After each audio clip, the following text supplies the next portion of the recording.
Hello and welcome. This is Grant Hughes of Grant Hughes Investigates on YouTube. This channel evaluates all aspects of true crime. As you are aware, videos and live streams in this genre often discuss elements of crime that may be disturbing to some viewers. If necessary, take the precautions needed to avoid these feelings. Factual information related to cases is the key to fostering rational true crime discussions. Fortunately, you will find that here. Please hit the like button only once, share the video, and subscribe if you like my content. Thank you very much for watching.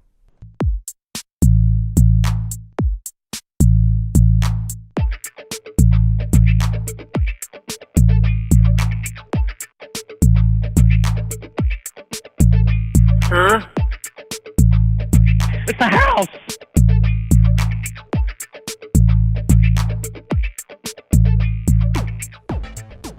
Huh?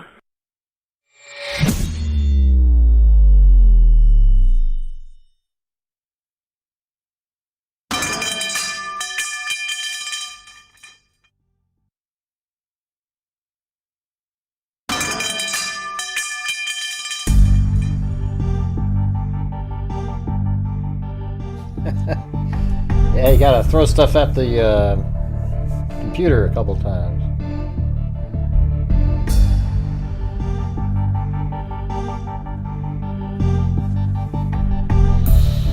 What's going on, freaks? Yeah, wake up. Yeah.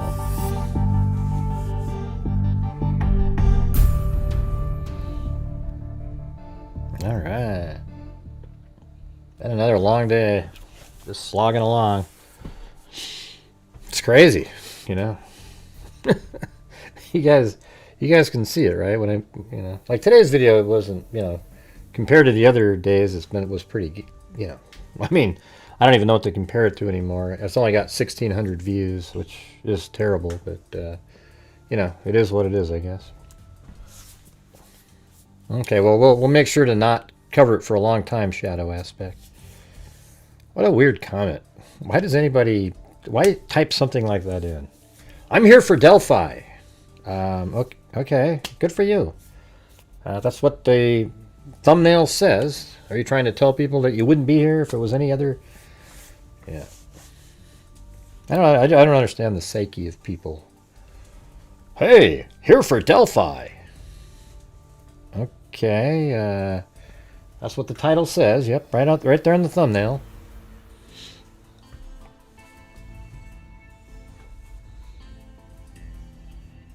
Yeah, it didn't work. Shadow Aspect didn't work.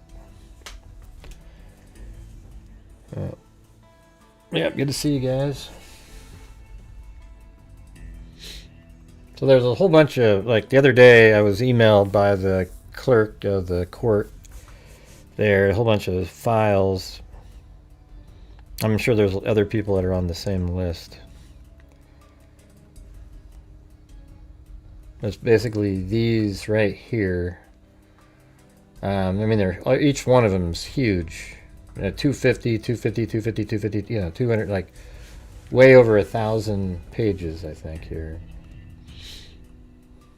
And, I thought maybe we could look at the... I really wanted to read the part about Keegan Kline regarding... Oh, by the way, I spent like the entire day trying to convert the PDF OCR text into the Jerry Holman, what's that called? The deposition.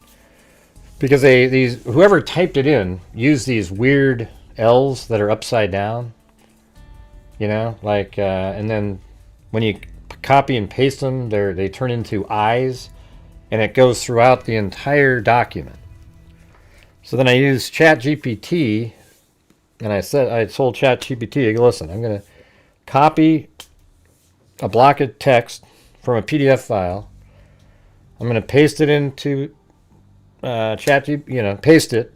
I want you to replace the character that looks like this with L's, and format it, get rid of the line numbers, etc.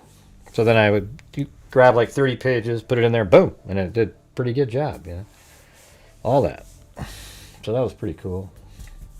And so that one's finished, but that took like, I mean, I tried 1,000 different techniques. I brought it into Word and I wanted it to automatically correct certain letters. That didn't work. I mean, it just real frustrating stuff. And Delphi, well, how did you not know this channel existed during the Delphi case, Stephanie? How did you not know? I mean, my God, I think I was the main person. Well, unfortunately, the way it works is I covered the case since the beginning and did it better than anybody else who covered it. Sorry for the, you know, it's just the truth.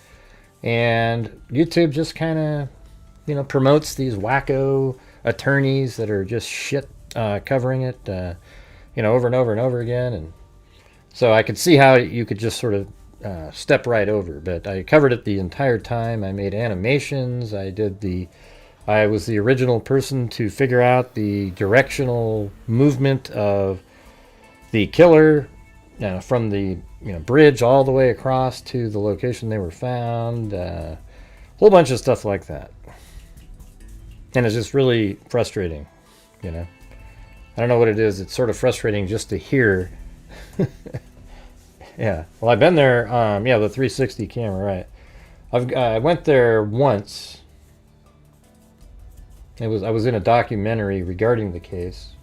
I was the only person in the documentary that got it right, by the way. The rest of the clowns that were in there were all just, oh, yeah, Richard Allen didn't do it, man. He didn't do it.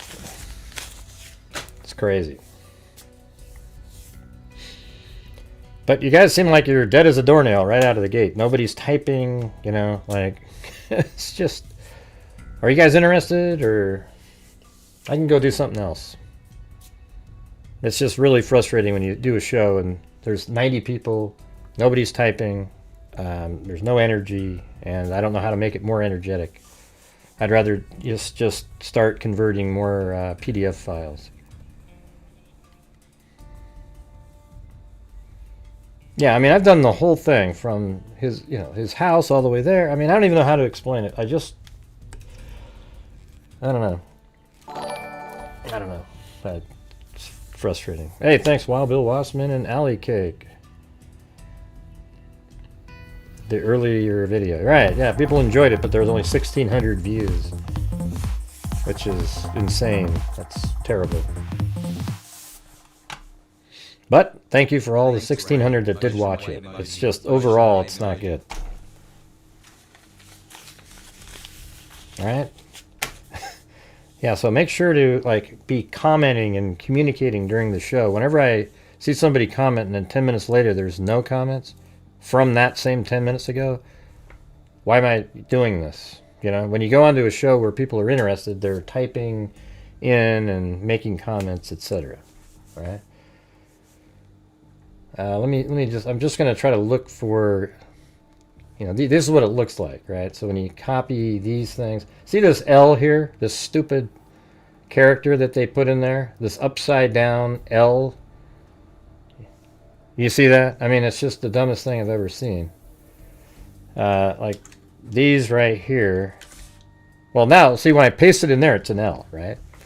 However, it isn't an L when you paste it into the reading software. It makes it an I.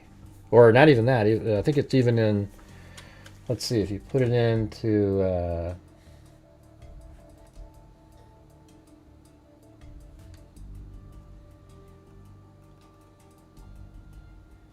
let me just see how this works. Yeah, that one makes it an L. Where the hell is it? Like some of these ones, like the word alibi was A-I-I-B-I. And so, I don't know. It seems to be, whatever I did at the end using ChatGPT worked pretty good.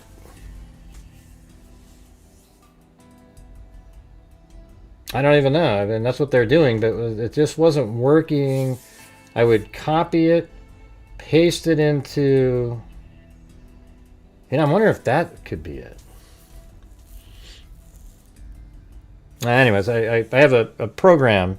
I wrote some, well, using ChatGPT, I use this. Let me show you this. So I wrote this code here, you know, communicating with ChatGPT. I know how to do it, get it working and stuff.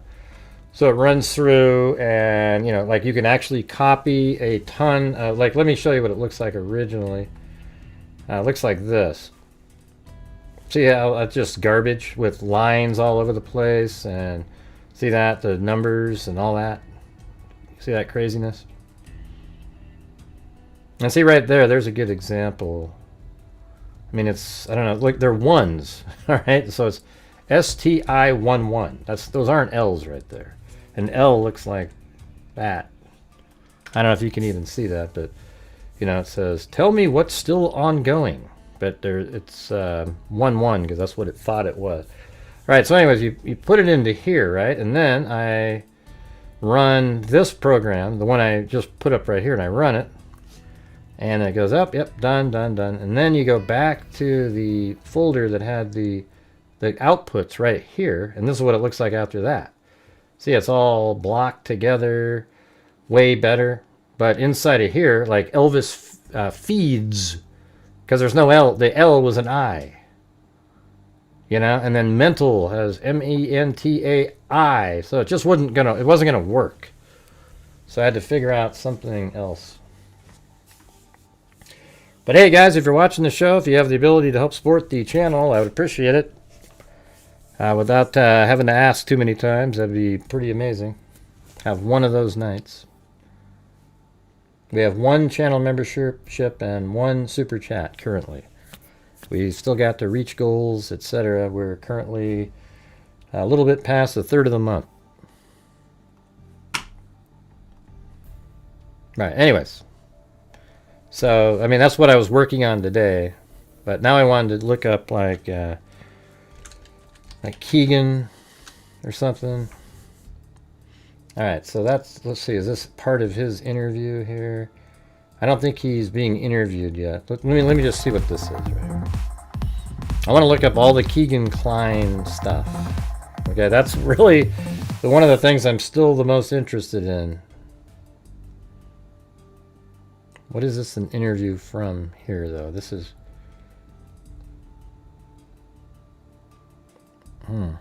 Is this the one with... I think there was one with Holder. No, I think this is... No, that's the one with the wife. Did she mention... She mentioned Keegan Kline today? So she must have said something like she doesn't know who that is.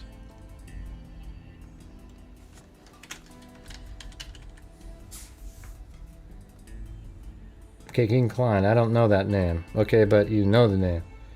You recognize the name Jerry on the news. Oh, Jerry Klein. Though it's the news. Yeah, okay, yeah. Okay, you would your husband have known any of these people? He has never talked about them, so I wouldn't think so. Jerry Klein or... So that was right after... I mean, you got to understand why law enforcement might think that the Kleins, it's not spelled that way, by the way, are absolutely involved in the case. So, I mean, is there anybody in here that doesn't even know what the Delphi case is or what it's about? Yeah, that's what I was thinking, Lucy Day. That's what a minute ago when I thought to myself, I go, oh, maybe I could try that. That's what I was thinking about. The using Unicode in the program that I'm using so that it might convert the that L to an L instead of, well, because I actually think, yeah, I don't know if it'll work if it comes in like that though. You know, the upside down L. The UTF-8 is what I usually use. I don't use anything other than UTF-8. Yeah, that's right, Wild Bill Wassman. Seems like every night it's just another scratching and clawing. Yeah. Hey, look at that. It's Linda Howe, as in Linda Molden Howe of the cattle. I think she's has the most months of any one person on of all the freaks. I think it's probably like 71 or 2 or something like that. What is that? Isn't that 6 years of complete hell? Oh, yeah.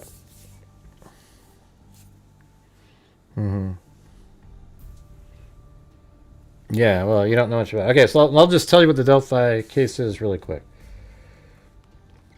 All right, I think February 13th, 2017, Abigail Williams and Liberty German, two, like a 13, 14-year-old girls, they were at this house right here, and they decided to go, there's a lot of detail, I'm not going to throw it in there, but they decided to go to the bridge on that day. There's a bridge right here, the Monenhigh Bridge, where it's kind of rickety old railroad trestle, and they walked across over there. I usually use a different date, go back to April of 2017. That's what it looked like, more or so. But they went out there, but apparently law enforcement thinks they went out there because there was this catfishing account by Keegan Klein, and it's the Anthony Schatz profile.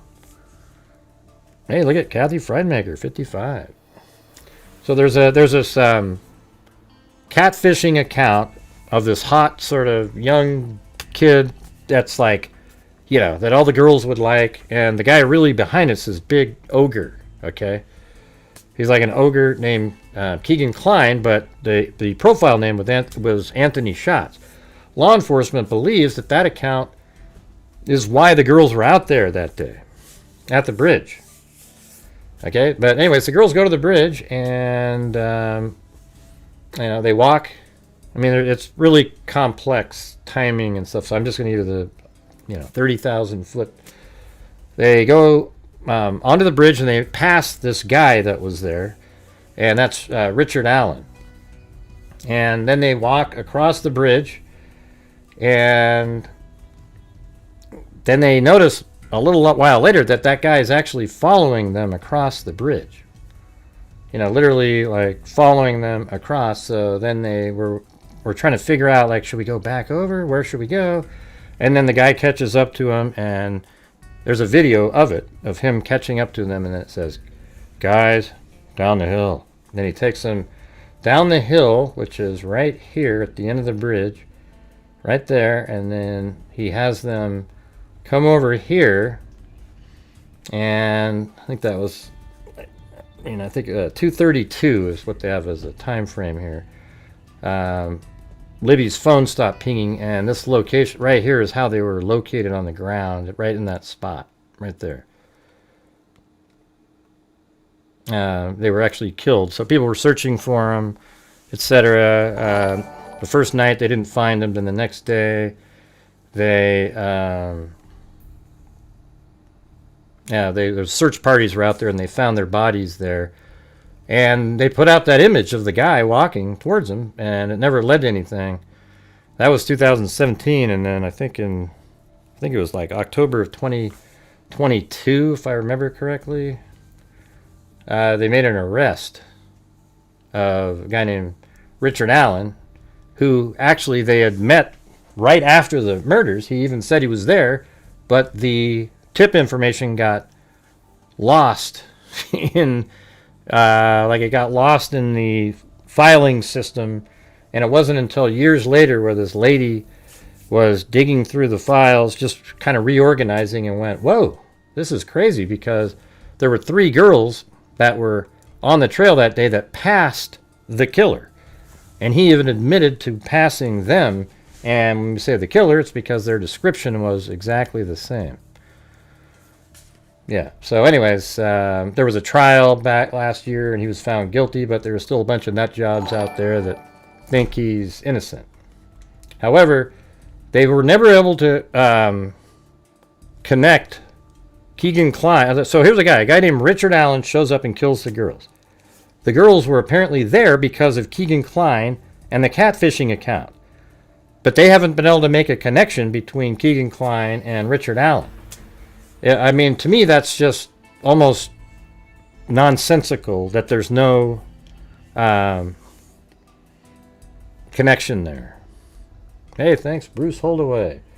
It doesn't make any sense at all.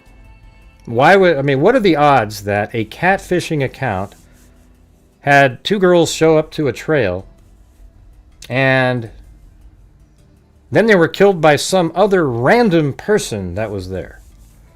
That just is absolutely mind-boggling. And the crazy part is in the morning, before he got to the bridge, Richard Allen, he was over in Peru, Indiana over here. And he was visiting his mother's house, like right around in here. You know, he's in this general area here, and this is right where Keegan Kline lives. And then he didn't want to go out to lunch with his mother, etc., so he took off, came home, and, you know, made his way back to his house, which is just right here. Look how close that is to the crime scene. And he changed clothes, went out there, had a few beers, and went out there. Okay? I mean, to me, when I heard that, that's when I go, oh, come on, you guys. There has to be a connection. Has to be. I mean, what are the odds that he's right here in the morning, right near where Keegan Kline actually lives, and then he drives home, and because of somebody so Keegan Kline, who lives right here, they believe the girls are out on the bridge because of that person. Yeah, forget it. Yeah, so basically, for years and years and years, I proved that Richard Allen was bridge guy over and over and over again.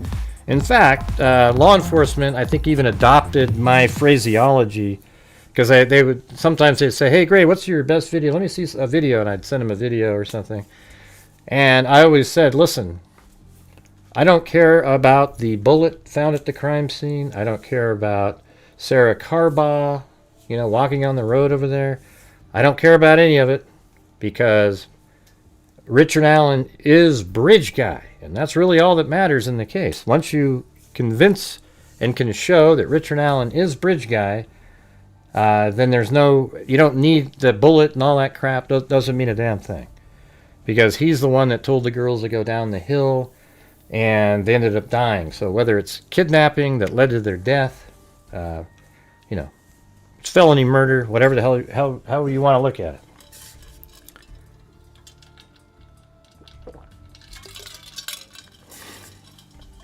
Yeah.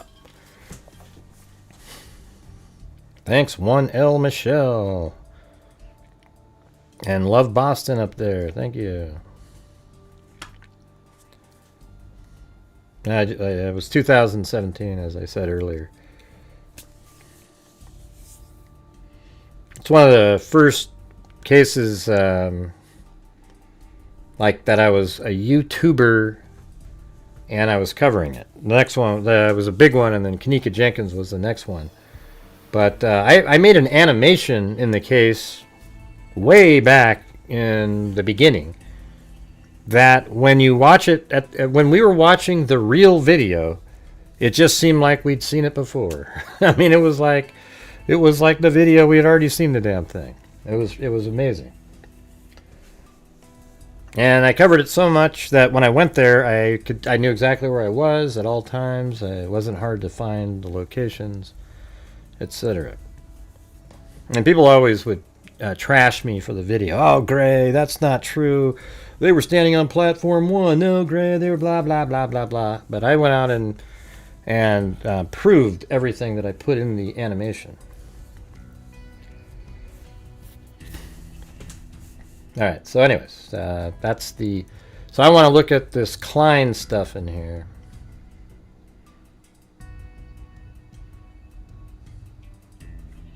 Does it show up any Keegan? Okay, Keegan Kline. Okay, I don't think it shows up on this one. So I don't even think... I think Holman talks about it in the second one. The entire second document is his... Those are actually images in a document. See all these? These are like... I think this is Keegan Kline right here. Look at this guy. And what's going on with his face and everything? I mean, isn't that Keegan Kline? It kind of... I mean, look, that's what he generally looks like. I don't know what's happening on that one, but...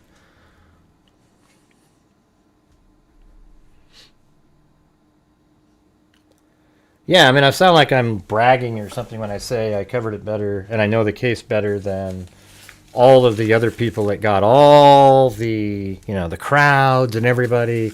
Oh, look at this person. There's three lawyers that covered it that were just egregiously stupid. I don't know, and just poor. They didn't know it, and they still pretend that that Richard Allen was innocent. Still to this day, just crazy people. Yeah. I mean, I could do it. It's way more complex.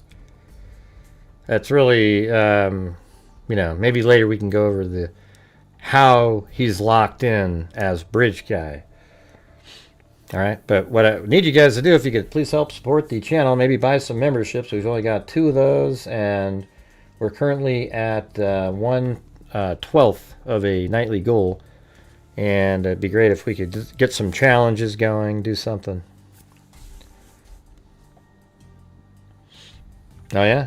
Well, good for you there, Jen. I always think it's strange when people say, wow, I just found out you covered the case. It's bizarre to me. I mean, if you're watching anything on YouTube, it should have popped up. But that's one of the issues that we see, is my videos sort of don't make it into the algorithm.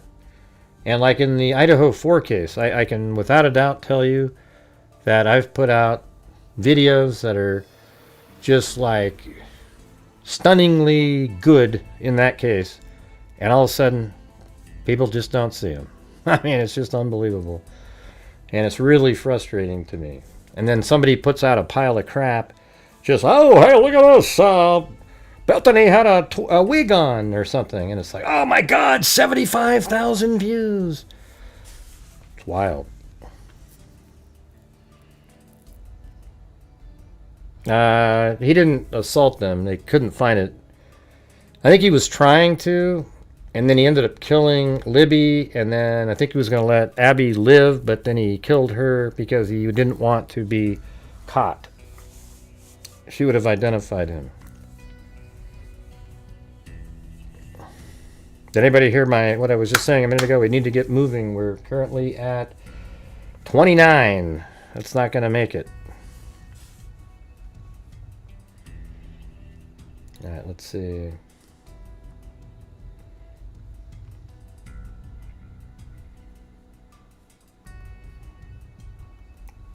Volume 2. This is where I think this is all, every bit of this one is Jerry Holman. So I want to see what he's saying in here, because I remember, okay, they didn't spell his name. I'm just going to do Keegan. There. All right, look at that, huh? It's that first one in there. I'm going to put out the audio file tomorrow. So it's like 4 hours long. This is all Jerry Holman's deposition.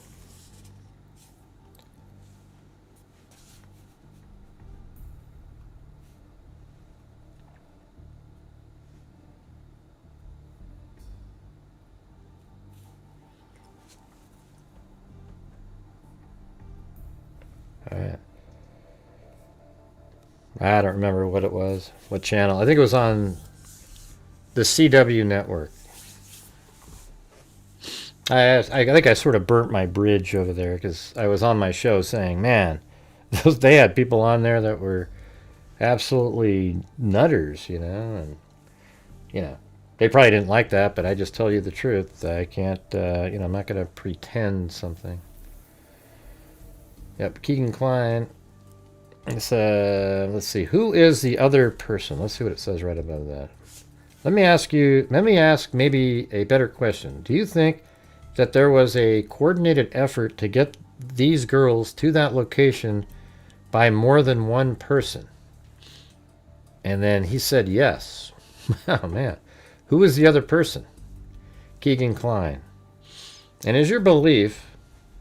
what is your belief based on, just in general? I'm not trying to get into, 5 years of investigation, but just tell me, why do you believe that? Why do I believe what? I don't know. It seems like that was pretty clear what he was talking about. Why do you believe? Let me ask a better question. Withdraw that question. Have you unearthed any evidence that connects Keegan Kline with Richard Allen? Not at this point, no. See, that's the, he told me that once too. Just on a quick, I was like, have you guys ever been on the, and no. So it's just like, yeah, unreal. Have you attempted to unearth evidence that connects those two?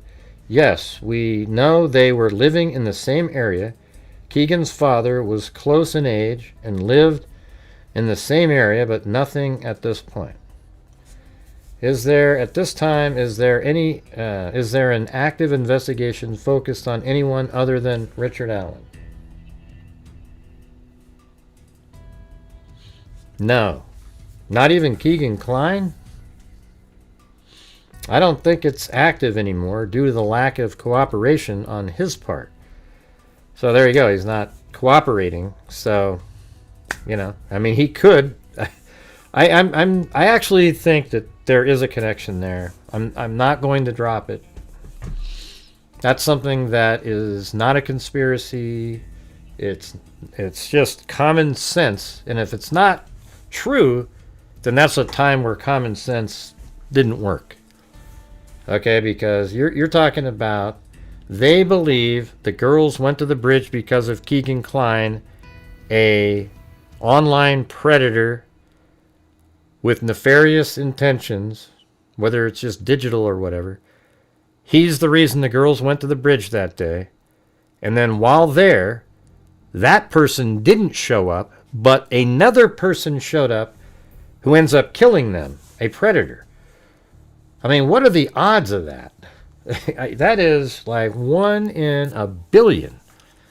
Now, you could have a girl go to a park, and they went to the park because of a catfishing account, an online crazy lunatic, which is nefarious. And they go to this park on a small little town with hardly anybody in it. And when they get there, there's another person randomly there that's unassociated and is a killer. I mean, give me a break. That's just and then in the morning, the killer was within like 3 miles of where Keegan Kline lives. Yeah, I don't know. I don't think so.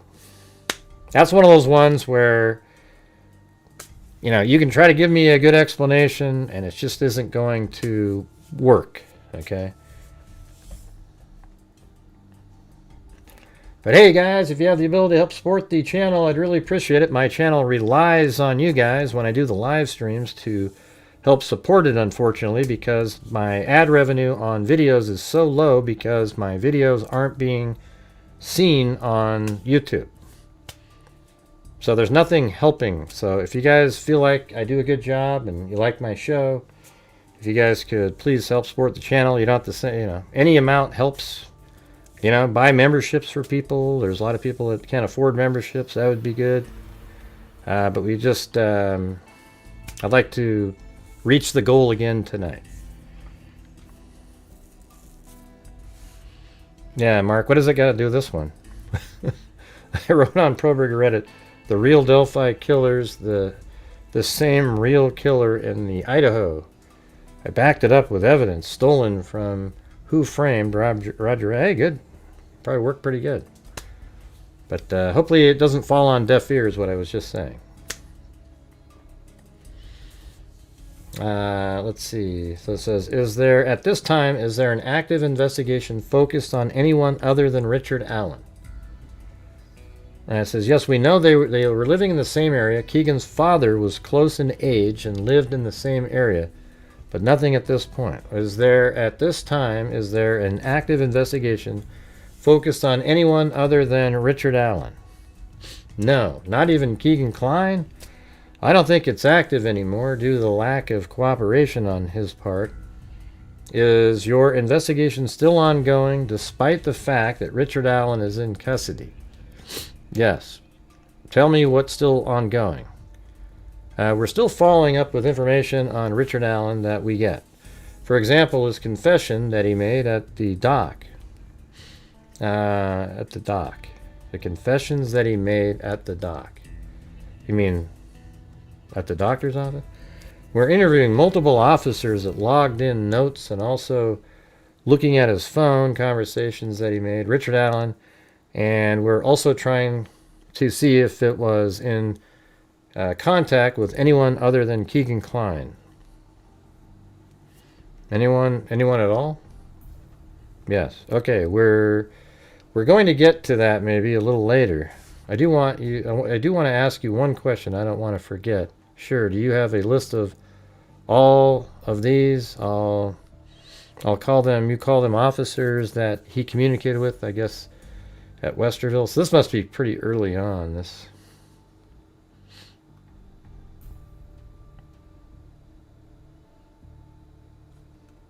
Was that the next time it?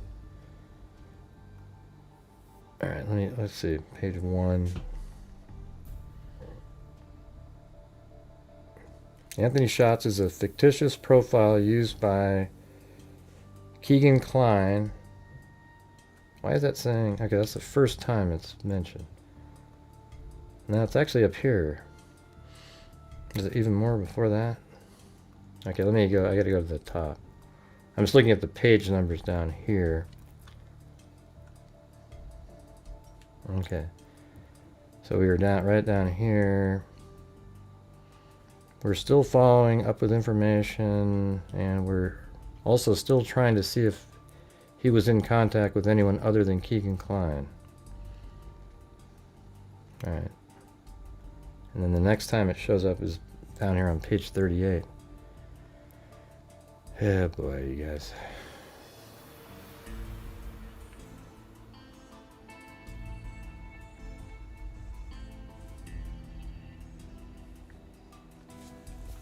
So Anthony Schatz is a fictitious profile used by Keegan Kline, and he was, somebody using Anthony Schatz was communicating with the girls. Okay, there's the answer. So let's see what it says right here. I think I already know what you're going to say. Have you discovered, I say you, has your team discovered, so this is Richard Allen's defense team asking the lead investigator a question. Hey, welcome, Mark Smith. What's going on tonight, you guys? It's like, are you not here? Like, I'm trying to get where we can try to reach the goal. And it just seems like whenever I say something, it's just, it's like this. This is what it sounds like in my head. Right here, listen.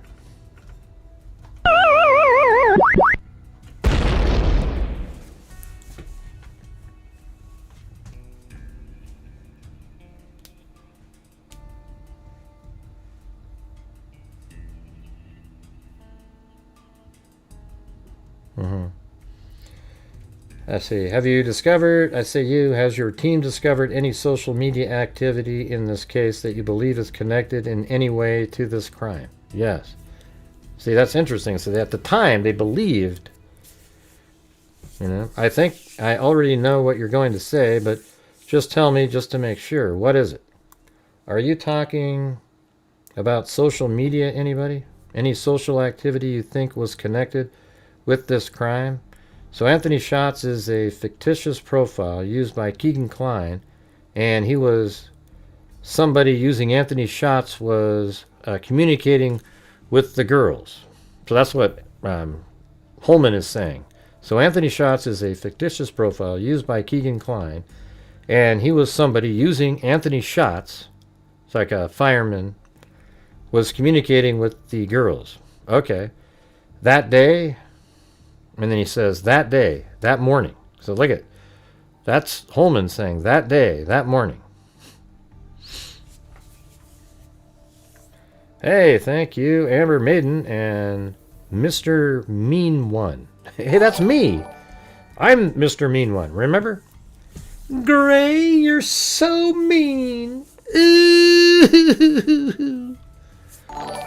Look at that. Ooh, look at that. See, I told you guys, Linda Howe, 71 months. With the Love My Freak family, thanks, Gray, for all you do. Support this channel if you can.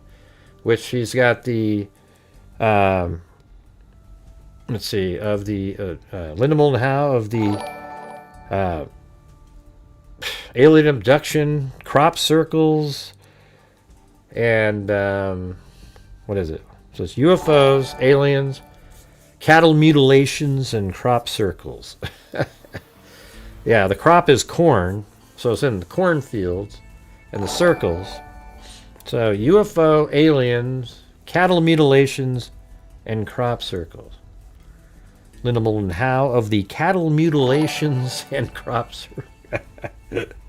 That's awesome. 71 months, though.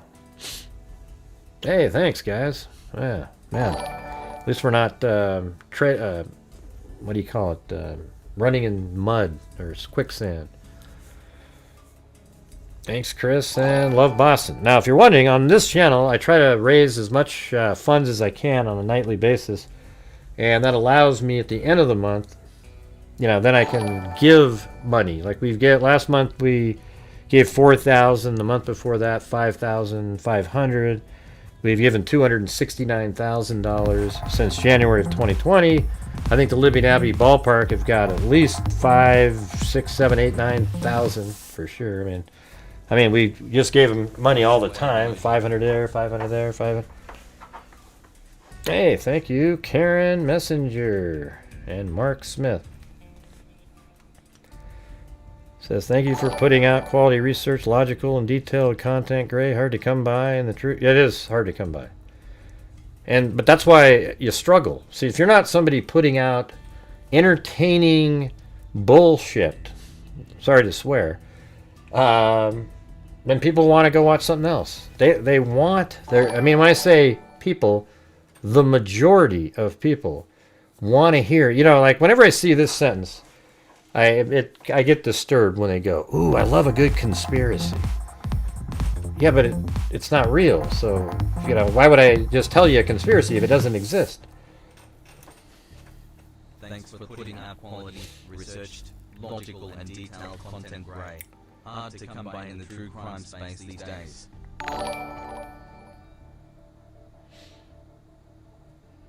Sure, Mr. Mean One. Why wouldn't you want to be a member? What do you mean? Gray, do you want me to be as a member? You are a member. Gray, do you not want me? I don't know what that means. What do you mean not want you as a member? I don't understand.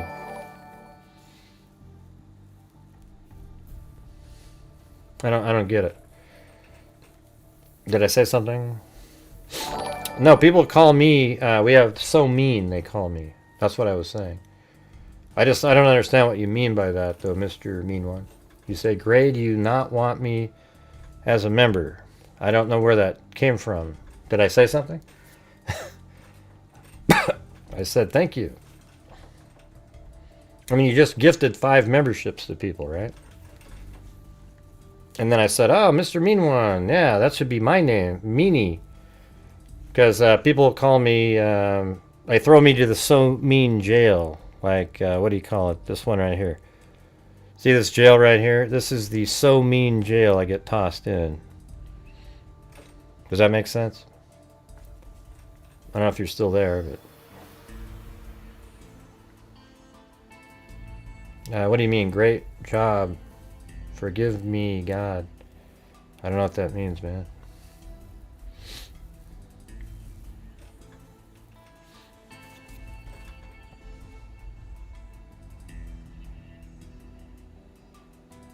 What are you talking about? How did I talk shit about you? What are you talking about?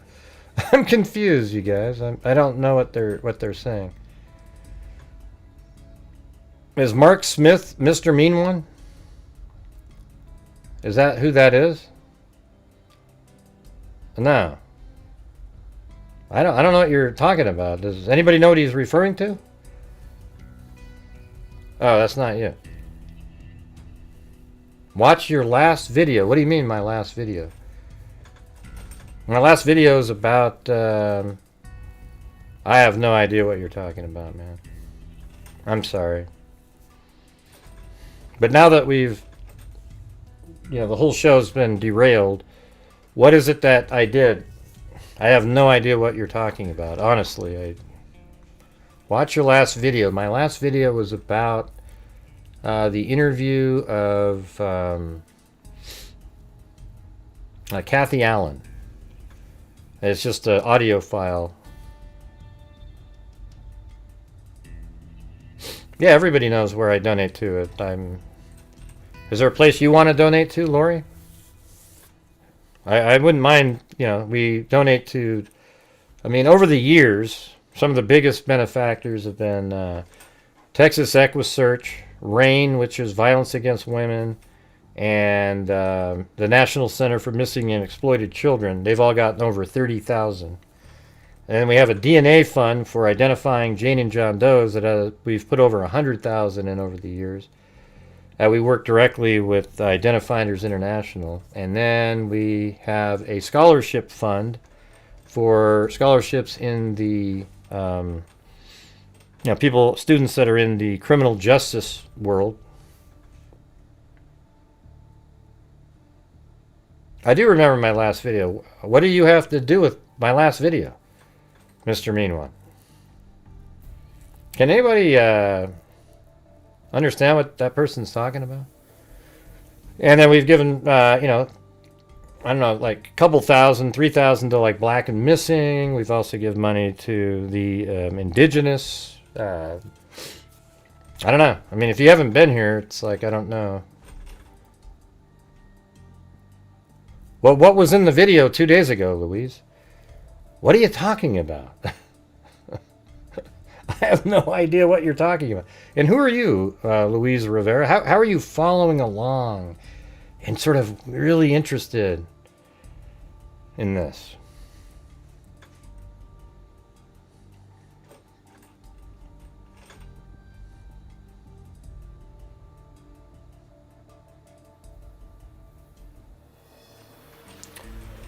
I have no idea what they're talking about, man.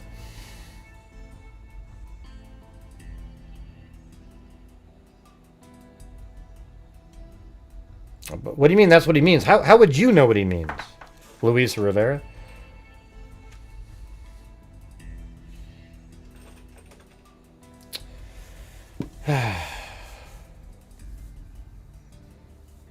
No, he just sent 5 memberships above. And I wasn't rude to him after that. I said, hey, there's Mr. Mean One. That should be my name because people, they call me Meanie. You're so mean, Gray. It was a joke.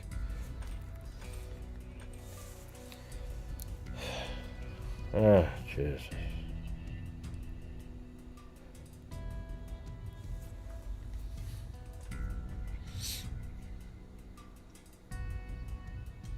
Your explanation wasn't correct, KK. Yeah. Let's see. It's like Thanksgiving dinner. Well, yeah, but I don't even know what you're talking about, Jessica. Anyways, I need your guys' support when we do these shows. I'd appreciate it. I don't know what this Mr. Meanie guy is talking about or anything. I have no idea, no clue, nothing. They sent 5 memberships in, gifted them, and I said thank you. And I said, wow, that's like my name. And now it's just dead as a doornail again. Man, I think these people almost intentionally come in to just kill the vibe, It's weird. Yeah, the video the day before was Ashley Jones and Marsha Allen interrogation the day before that. And then the day before that was Erica Kirk and Megyn Kelly it has nothing to do with you guys.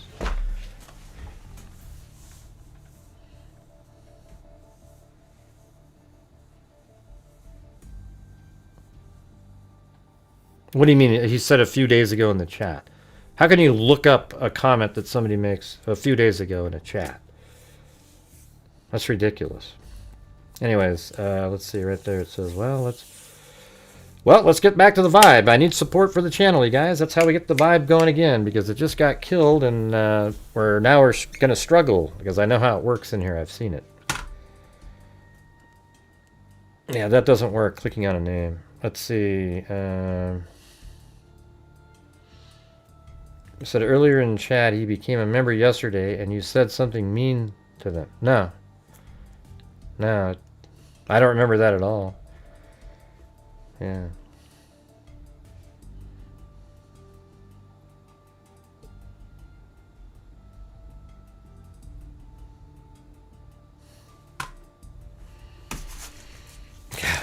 Such a waste of time, man. Can't stand it. Just absolutely ridiculous stuff. Maybe I said something because maybe he did something similar to this on that one. Okay, I just don't have time for this kind of bullshit, you guys. All right, I'm doing a show tonight. I just wanted to go over the Keegan Klein stuff. If you're not interested, don't watch.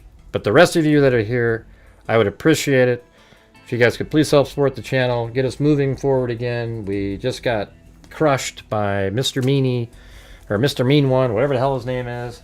Right in the middle of the show, bitching and moaning and crying instead of being an adult and sending me an email about some problem. I don't want to do it. Okay?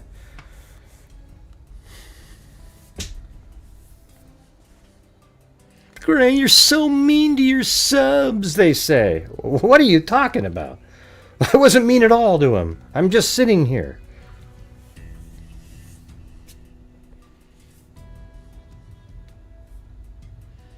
Yeah, he's probably not a troll. I just don't know what that... Why would you throw a comment like that in the middle of the show? That's what trolls do. And that, look what's happened here is it's turned into a whole other conversation about something I have no idea what they're talking about. I mean, I don't know what I said on last night's show to you. If you can find that, somebody, great, awesome. I have no idea.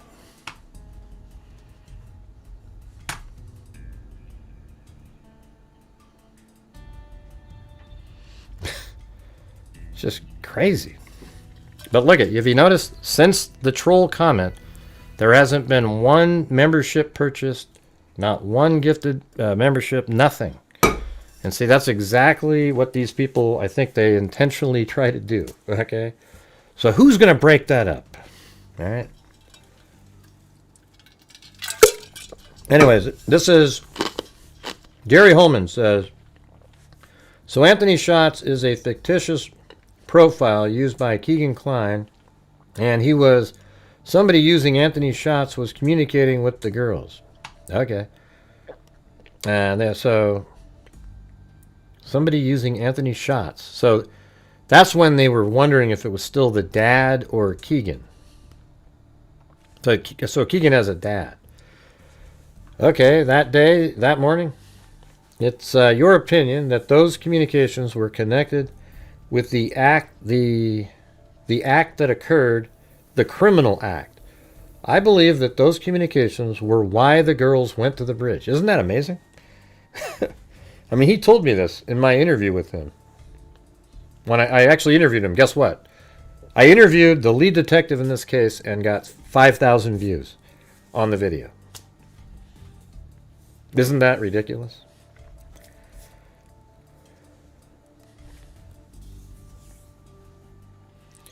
Right.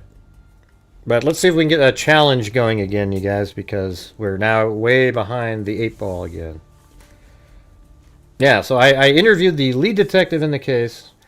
The interview was actually purchased by like one of the networks, and yet when I put it out there, it got freaking 5,000 views only. What an absolute joke. Okay. Hey, thanks, Allie Cake. And there's good vibes there. There you go. Thank you for all your work. And Lori Gypsy said, love your chosen charities. Oh, yeah, and we also gave, I think, 2,000 or 3,000 to the Idaho 4 victims scholarship funds that they had. So we did that, too. We have a whole bunch of them. You know, and it comes from, I mean, when you guys are supporting the channel, and I mean, obviously my channel makes an income, and etc. I mean, the way it would work would be something like, if I had a month where the channel through all avenues grossed like 16 or 15,000, let's say, I'd probably donate right around 5,000, because then after the 5,000, then I get taxed on the remaining 10, and which would probably be about 7,000 to the channel, and then 5,000 to charities. And the thing is I donate, you know, I have ad revenue, super chats, etc., etc., etc. But last month we donated 4 and didn't come close to that number. So some months I just go, screw it. Yeah. All I do is hear you bitching every time. It's just old. I'm probably not alone. No. Hey, Abby Jello, I don't care, man. Get the hell out of here. You're not interesting. You're not intelligent enough to understand what people are talking about. Thank you very much for showing up. Wow. Yeah, I mean, that's still, but you got to admit, like, as a percentage of the net income, it's a large number, okay? You sent me a whiskey through the coffee app? How did you do that? I'm not a charity intake company. I never even claim anything like that. I just say, hey, you know, I know what it takes to be able to give at the end of the month without, you know, after the channel makes an income. Let's see, Lisa Valenzuela just supported you. It still just says a coffee. You can actually have other things, like you could put beers in there and stuff like that. But Gray, I'm never watching again. It's okay, Abby Jello. I don't care. If you were here right when you showed up, you would have seen that just before that, somebody shows up in here and starts crying and complaining about something that I don't have a clue what they were talking about. So yes, that's what we were doing. Thanks, Love Boston. Very cool. Thank you so much. And again, Allie Cake and Lori Gypsy. Okay, it's your opinion that those communications were connected with the act that occurred. And this is exactly the stuff I want to know. I believe that those communications, and this is the Anthony Schatz profile, communications were why the girls went to the bridge. Okay. Which led to the homicides. Yes. So it's weird. Is he saying they were lured to the bridge because of communications? I mean, for all of you guys out there that were always thinking, I don't know, Greg, Keegan Klein, listen to what they're saying here. I mean, Jerry Holman is saying, I believe that those communications were why the girls went to the bridge, which led to the homicide. Yes. I mean, that's exactly common sense and logic. Looking at that. Hey, thanks, Carrie Summers. Very kind, very kind. Thank you. Okay, and then the question, I'm not sure why it says, okay, but do you think that the homicide was just coincidental? And then he said, I mean, it could be. I mean, obviously, and then the question is, you don't know? Stranger things have happened. No, I do not know. See, that's where I am. There are stranger things that have happened. Crazy coincidences. But my God, you got to be kidding me.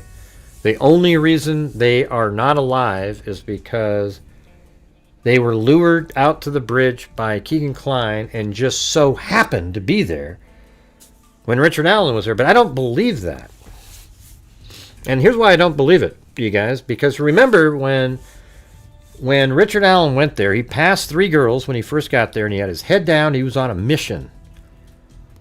And then he makes his way all the way over to, passes Betsy Blair, and then Betsy Blair actually then passes Abby and Libby on their way to the bridge. So he doesn't pass Betsy Blair. Betsy Blair is walking down the trail. He's already on the bridge, all right? So Richard Allen is already on the bridge. And if you look at it like this, it's right over here. So here's the parking area. And Richard Allen had already made his way to the bridge here. Then Betsy Blair parked here and then went this direction and then turned around right over at the barricade, which is right there, but saw him standing on platform 1 over here. Then Betsy Blair turns around and passes Abby and Libby on their way to the bridge. And so, you know, they walk by, but when Betsy Blair got there, she said, this is what she said in her original interview, that it looked like he was waiting for somebody, but I wasn't that person. So how in the hell, I mean, that's why I think that he knew that Abby and Libby were going to be there. Now, how did he know that? did he have access to... Because Keegan Kline, the catfishing account, had a Dropbox. Now, is it possible that there was just information that people would share on the Dropbox, or in the Dropbox, but I guess if they had if law enforcement got in there, they must have been able to find something. So I have no idea, man. But could it have been in the morning when he went to Peru? He was told about it, so there's no digital information associated. He talked to Keegan Kline. He goes, "Ooh, you know what? Hey, I've got these two girls are going to show up there. Why don't you go?" That seems like the most likely thing. That when Richard Allen, he somehow knew Keegan Kline through the online predator community situation. He goes to Peru, Indiana, and he meets up with Keegan just for a moment and is told that Abby and Libby are going to be there, which, if neither one of them ever tell the truth, there will never be a record of that, because they wouldn't have done it on camera, and there's no digital information. See that?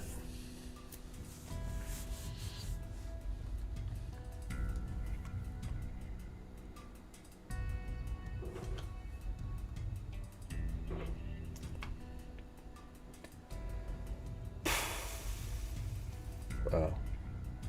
Sick. Got the doctor again.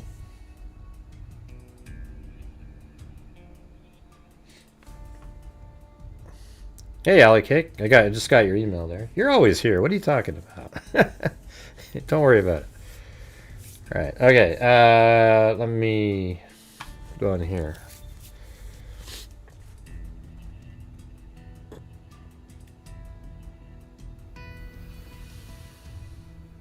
But Mr. Mean One, I'm sorry if there was something out there I did. I have no idea what you're referring to. You're more than welcome to be here. But if you ever have a problem with me, just send me an email and we can figure out what the hell we're talking about. Because most of the time, I'm just doing a show and I don't remember who, I'm just responding to different comments and so forth. I don't know who's making a comment. I just comment the same way, different times. There's nothing personal or anything like that. Like somebody said up above, it's like Thanksgiving dinner. Everybody's like, and after you're over, you all watch the football game together. Nobody cares. All right? I just don't remember everything.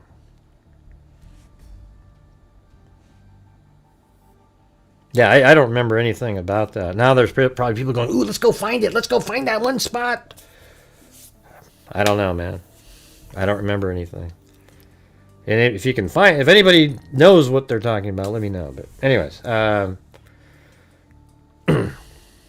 yeah, I guess they worked at the same, like the Chrysler.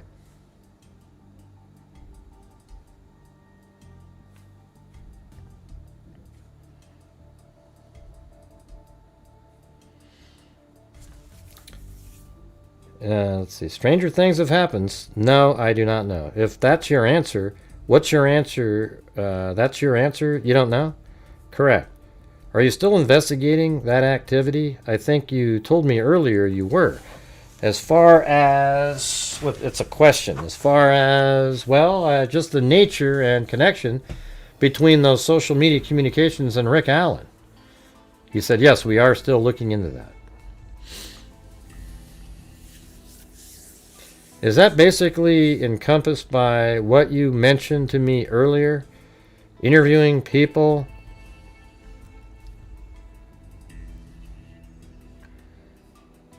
Can you? I don't think anybody in the chat remembers anything about what he's talking about either. So is that basically encompassed by what you mentioned to me earlier? Interviewing people? Can you? Yeah. Let me... Can you? Yeah, let me withdraw that question. Yes. Tell me, what are you doing actively to try and connect the dots between those social media communications and Richard Allen? Okay, yeah, what I said earlier, as far as still searching phone data, still interviewing people to see if there was any connection with Keegan Kline, and it should be noted too, I forgot earlier when you asked a question about if we thought Keegan could be possibly associated with Richard Allen. One of his first statements when he something with his mother, with his other attorney. He said that, he accused his dad of doing it, but in his first statement said it was my dad and a friend of his in Delphi. And, oh wow, I didn't remember that part. A friend of his that lives in Delphi. Wow. Jeez, that's a new piece of information right there. Could possibly be associated with Richard Allen. One of his first statements when he was with his attorney, he said that, he accused his dad of doing it. Jerry, so his dad, he said he could have done it in an interview. But in his first statement, said it was my dad and a friend of his in Delphi, and that as close as we've gotten so far to any type of connection, anybody with Keegan Kline or his father. And they say Jerry Anthony Kline right there. Wow. Well, that's crazy right there, right? Hey, thank you at 6 kids. Do you really have 6 kids in the UK? Sweet. Time for your hard work. What do you mean, yes, and he stayed at the car? There's a lot of bull crap that was put out there by the murder sheet a long time ago. They put out a bunch of stuff that just wasn't accurate. So we don't know what he was doing. But man, look at that right there. That's a new piece of information. He said it was my dad and a friend of his in Delphi. Wow. Oh man. That is crazy. Tony Kline didn't acknowledge any connection with Richard Allen? No, he has not. He has denied that connection. He has denied that connection? I believe he has denied it, yes. Let's talk about computers. You rounded up some computers from Mr. Allen's residence. I mean, it's possible he could have just Keegan... a friend in Delphi, just to connect the two, but man.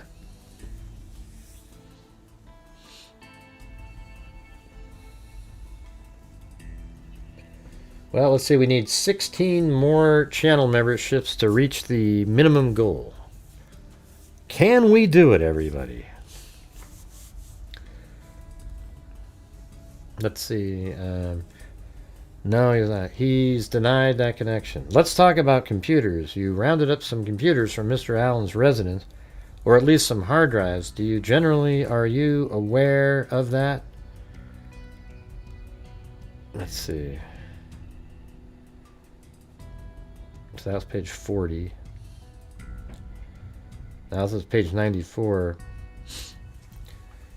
Any other confessions by anyone that you can think of outside of these VA hospitals or institutionalized people?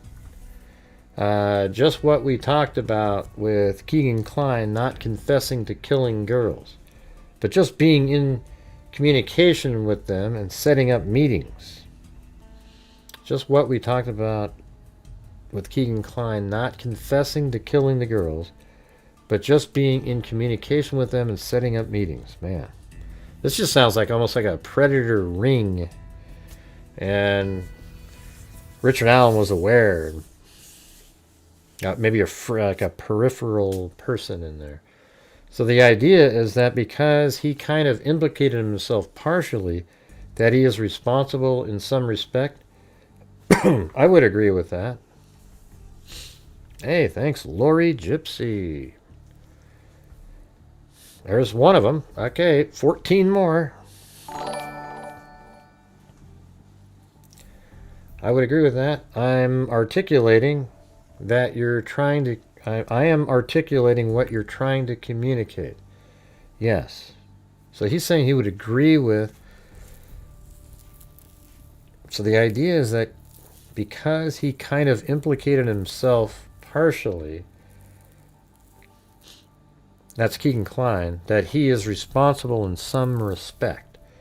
I would agree with that. I mean, he is, right? Like, the thing is Keegan Kline, I mean, it's really bizarre. It's like, if you can prove that the girls went to the bridge because of him, and he's a predator, it seems almost like he would be almost complicit in the homicide, even though he's not connected, because they wouldn't have been there otherwise.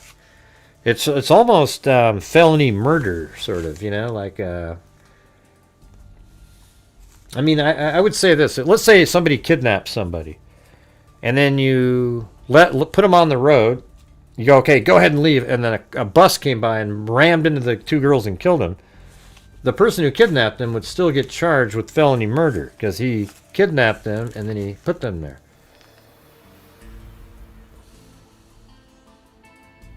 I don't know what you're talking about, Jimmy. You'll just have to let it be. I'll just do the show the way I want, man.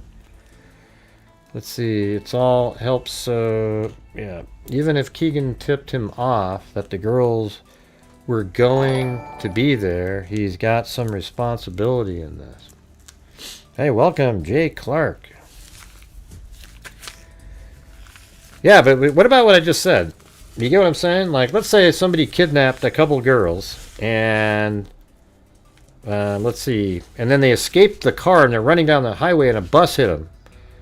That would actually be their fault. I mean, like the person who kidnapped them, because they wouldn't have been there otherwise.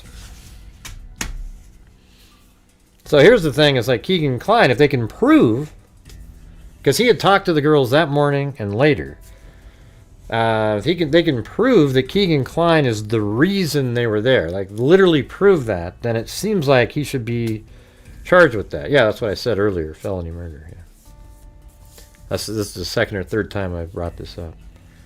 But you know, they just said, I don't know if you've been listening, Zozo, but a minute ago, he just said that in one of the earlier conversations with Keegan Kline, he said that he thought his father and his friend that lives in Delphi did it. I mean, isn't that crazy? Yeah.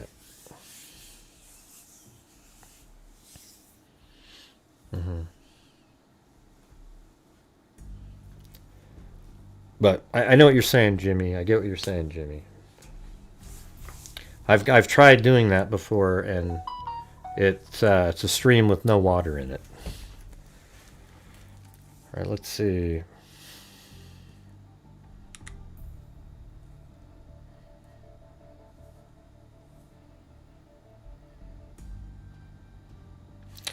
Oh, you guys want to hear something? This is just totally random. Has nothing to...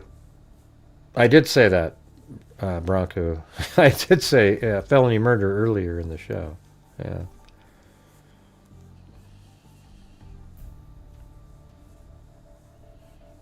I'm not sure what you're laughing at, but yeah. You know, the... like I'm on allopurinol now. Listen to how stupid this is, you guys. So when I bought allopurinol, a 30-day supply, it's for lowering your uric acid level.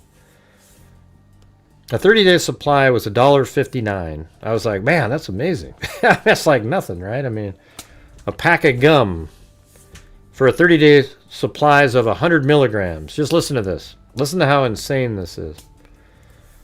All right, so we've been doing 100 milligrams and hasn't really lowered my uric acid level that much. So now we're moving to 200 milligrams. So she ordered the 200 milligram pill at the pharmacy, and how much do you think that cost? So 30-day supply of 200 milligrams, $79. And I was like, can I take two 100s and it's the same? They go, yeah, it's the same. Then I go, then why the hell wouldn't I just buy 60 100 milligram tablets, and that would cost $3 a month. Instead, it's $79. Well, that's just the way it is for that dosage, you know. And oh god, give me a freak! Yeah, you got to be kidding me. That's got to be one of the dumbest things I've ever heard in my life. $79 for 30 pills, and then it's $1.59 with half the dosage. That's like a 30 times, I mean, just crazy.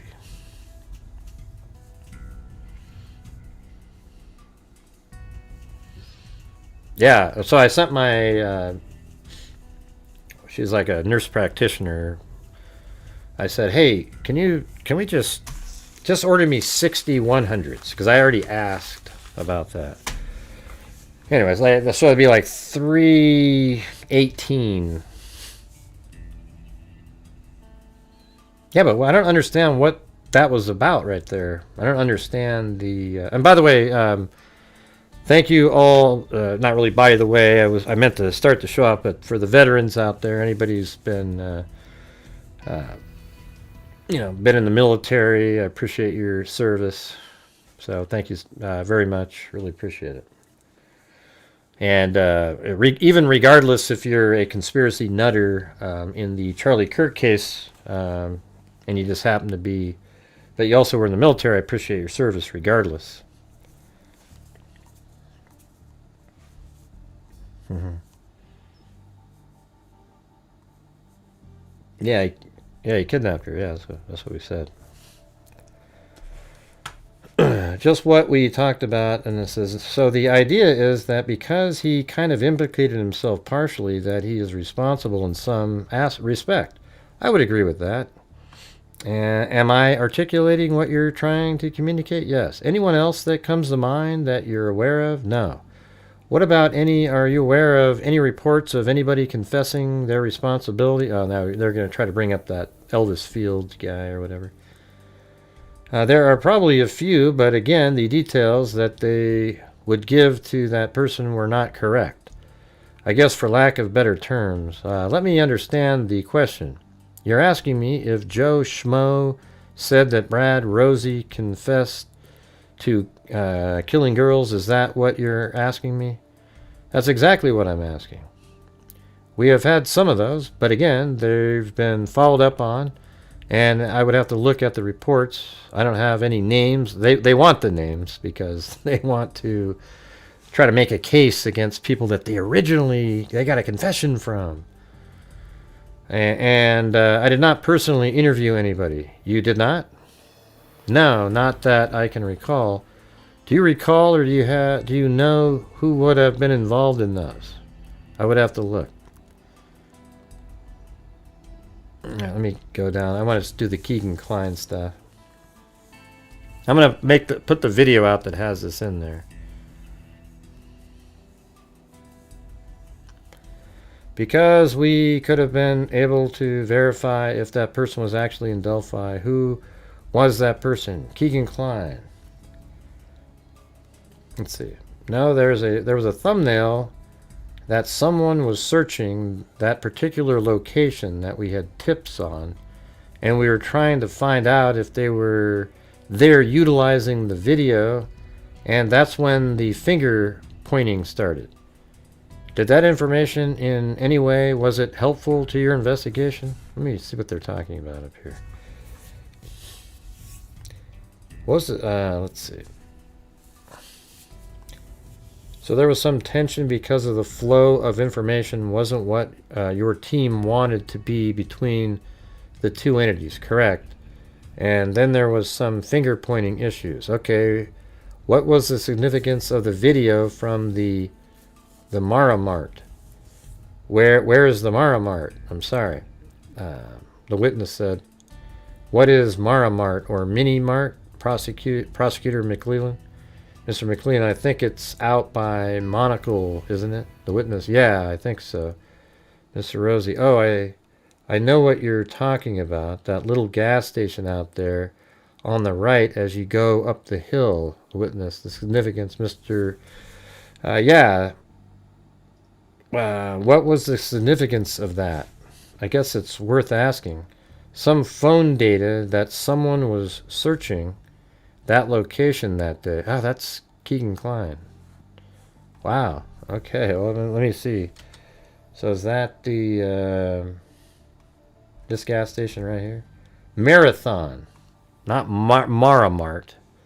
It's Marathon. So that's close, right? M-A-R-A. They didn't say that.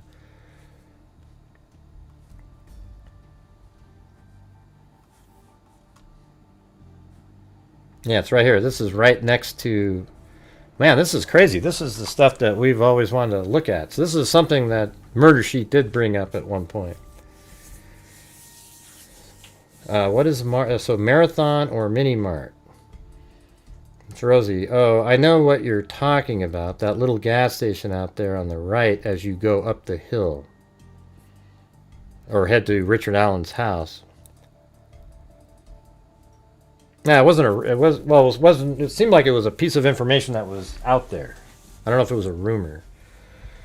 I mean, I guess it's always a rumor unless law enforcement says it, but yeah, what was the significance of that? I guess it's worth asking. Some phone data that someone was searching that location that day, the day of the girls. Wow. And that phone data apparently was Keegan Kline. And so we came up with a theory here that, like, Keegan Kline actually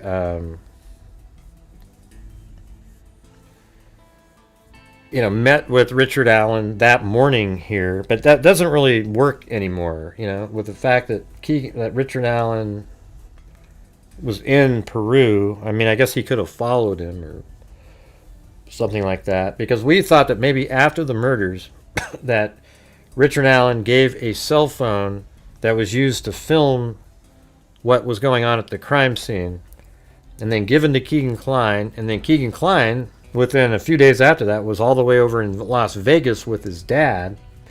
And when he was in Las Vegas, he says he finds a cell phone on the back of because once law enforcement tracked down the Keegan Kline account, they went to his house and found these phones, and he goes, oh yeah, that's one I found on the back seat of a taxi cab, and I factory reset it.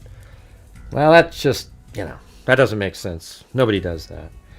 And nobody would find it's just garbage. I think I'm not sure what it is, but the theory that I had back then was that on that phone was material from Abby and Libby that he sold in Las Vegas for big money, because that would sell lots of money for that.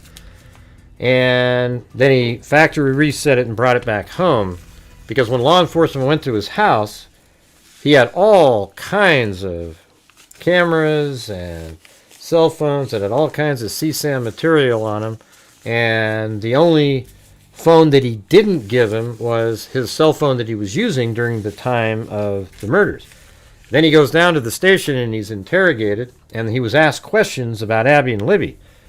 And then when he got home, according to forensics later, he finds the phone in his house without law enforcement around, and then he spends time deleting Snapchat, uninstalling, deleting apps over and over and over again, and then he calls law enforcement and says, oh, here's my phone, after he'd wiped the phone clean. You kind of wonder what the hell was on that phone. But hey guys, if you're out there, if you could please help support the channel. We are still not at the goal. We need about 14 more channel memberships gifted. That would get us, at least to the minimum level, so that would be awesome if you guys have the ability to. Thank you. Maybe a challenge of some sort by somebody. Maybe that would work. I think he maybe filmed them on the ground or something. I don't know. That was just a thought. And we haven't, we couldn't prove any of that stuff, but it just sort of all made sense with the information that was out there.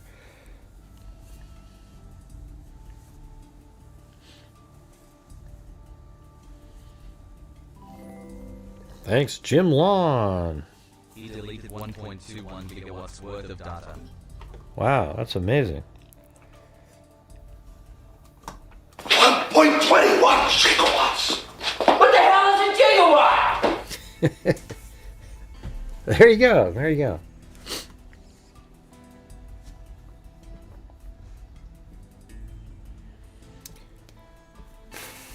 All right, so it says, okay, so theoretically somebody was in the parking lot or in the building or somewhere near that site? No.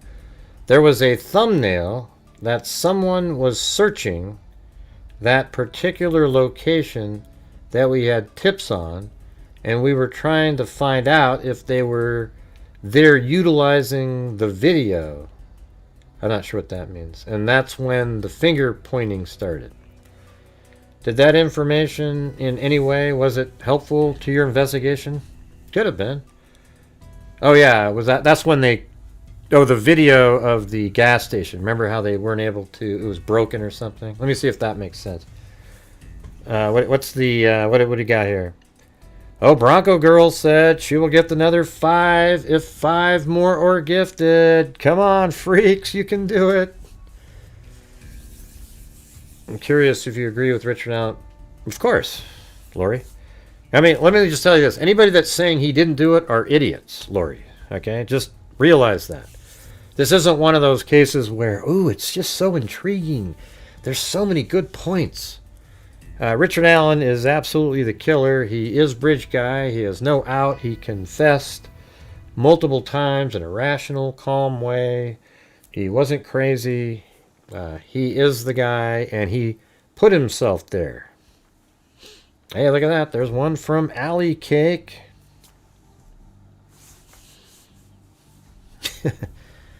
All right, very cool. You just need 4 more of those suckers. Yeah, this isn't a case where there's a chance that Richard Allen didn't do it. I would say if I was going to order cases in strength, I would go with. I mean, at some point they're all just as strong. But you would go like this one, then Idaho 4, and then Charlie Kirk. I mean, Charlie Kirk is just a slam dunk, strongest case I've ever seen. This. Idaho 4 was about as strong as you could ever imagine as well. And the Delphi case is incredibly strong because Richard Allen is bridge guy. That's all that matters. So there's no out for him. All right, so we got Alley Cake and Wild Bill Wassman. Just need 3 more of those.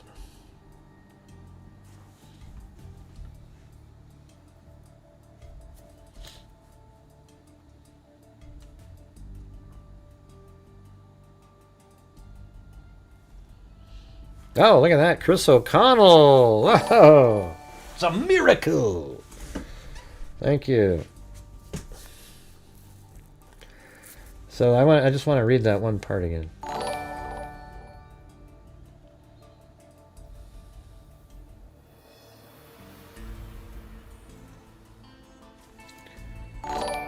Okay, let me start up on this part. Maybe we can get more out of this.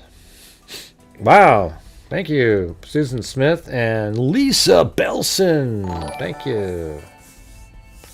And look at that. There's Bronco Girl Amber. I just call her Amber Maiden, man. That's about it.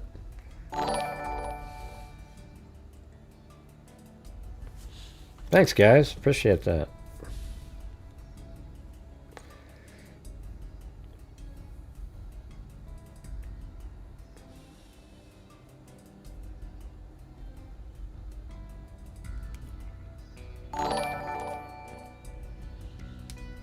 All right. Let me read this paragraph here, though. At some point later in the investigation, the FBI, Rich Davies, hey, thanks, your gypsy. Richie Davies had retired. Mike Peasley had been reassigned, and we really didn't have anybody. We had a couple of people, but they were in and out, switching, and at that point, the FBI would come up and say, hey, we're going to do this. We need this information, and then in return, we'll give you this information. Why not just share everything? Or we would ask, hey, we need to see your report on this or that. And at some point, they weren't giving us the information that we were requesting, and so that caused some issues above.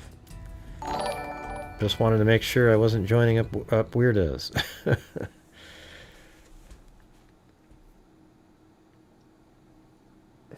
Well, I'm going to put out the entire 4-hour interview with him tomorrow.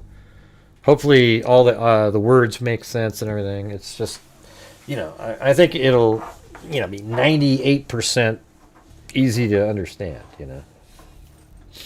So make sure to watch that. I think this is going to be, this has got to probably be one of the most interesting interviews that there is out there. This one right here. I'm sure it's recorded somewhere on video, you would think, anyways.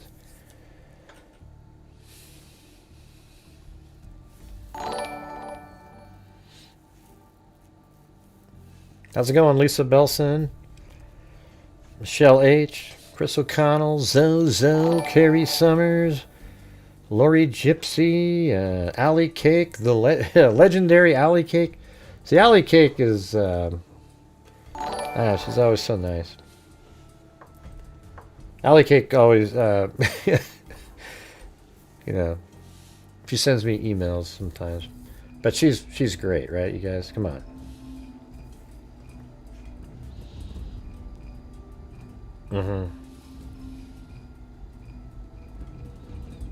I've got the best mods on YouTube. You wouldn't know that if you listen to the trolls, though.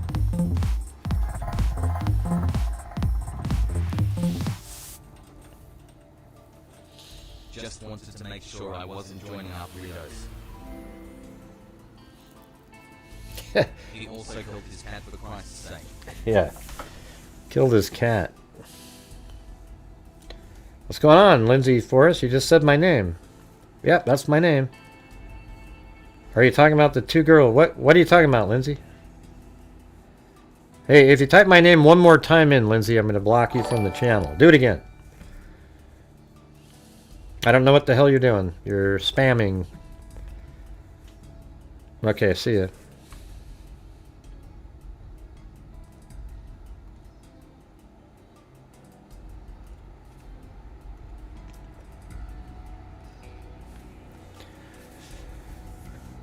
Let's see.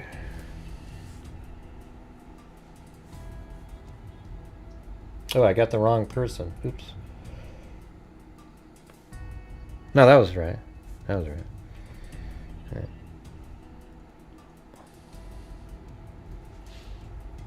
Now, Zozo always does it just to be the, what do you call that? Spiteful or something. I'm not sure what the term is. Every time. Where do these people come from? Gray, you talking about the two girls? Gray, Gray, Gray, Gray, Gray, Gray.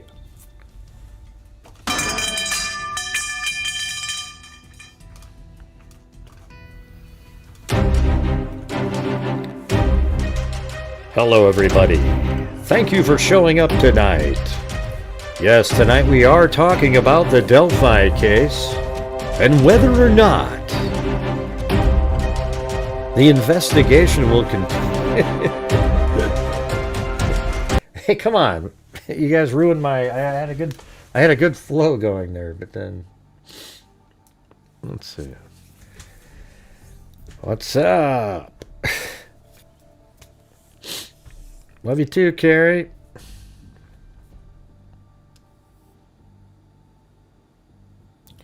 Great. There's Susan Smith, not the Susan Smith. It is Delphi night. Yeah, it's been Delphi night. Yeah, that's what we've been doing. So this next part is nothing like you said within investigation team, but it brought up in briefings in the chain of command, majors, lieutenant colonel, superintendent found out that there was an issue, particularly trying to get a video I forgot what they're called. Surveillance video. I want to get that acronym right, but CCTV probably. But anyway, they had a team come up early on and went around and collected all the surveillance video, documented it, gave us a copy. How come nobody, you know what? Why didn't anybody, see the black Ford Focus on the Hoosier Harvester camera and look into that? I mean, that just seems, with the FBI and everybody, didn't anybody out there go like that? That looks like a black Ford Focus. Can you go look up and see how many black Ford Focuses are in Delphi, for God's sakes? There was one. It would have led right to him. And that's not Monday morning quarterbacking. That is just absolutely basic stuff, right? Does anybody disagree with that? I want to get the acronym right, but anyway, they had a team come up early and went around and collected all the surveillance video, documented it, gave us a copy. We were looking for one particular at that Mart, probably Marathon. Well, there isn't another one, right? Yeah, there's no Maramart. Wait, hold on. Maramart. Huh. Well, I guess there is a place called that. I bet it turned into a marathon, though. There's not one in, let's see, Delphi?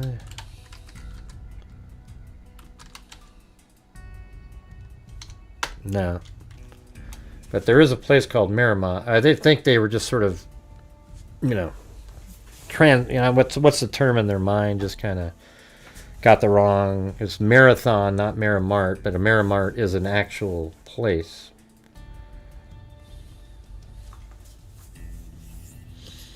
Maramart or Mini Mart in here, Delphi, and we did not get that. And then there was some issue with that, right? Because then wasn't there a problem with that video? Remember, that was part of the. That's one of the things that Murder Sheet did say. That sounds like it might be right. Was that they that video had an issue? It like was corrupted or something, and they weren't able to retrieve it. How shitty is that? Smack the troll. Wow. Chris O'Connell, smack a troll, whack. There you go. All right. Let's see. Let me add a sound effect with that one. Where is it? Right. No, not that one.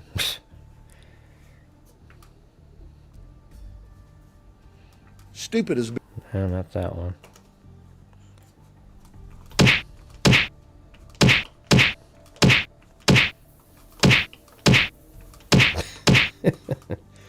They're coming to take me away! That. There you go. Is that good? Chris O'Connell, was that good for you?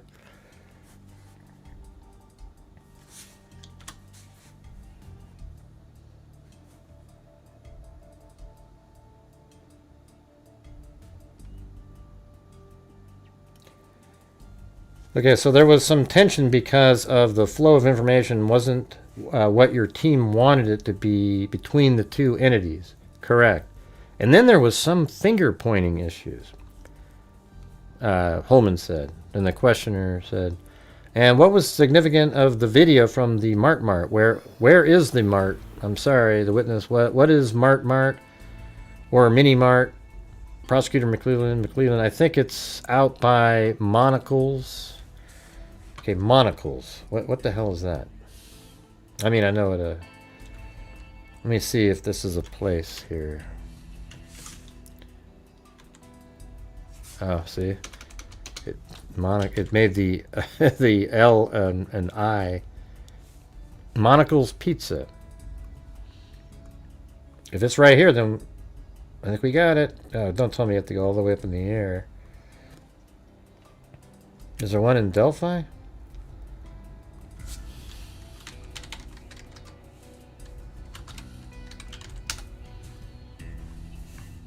Yeah, Monocles Pizza. Boom. See? Monocles Pizza, and there's Marathon. So yes, it's right there. That's crazy. See? So it was this Marathon that whole time. There isn't another place. Very cool, very cool. Look at that, huh? And there's no other... there's a gas station maybe over here. Let's see what that's called.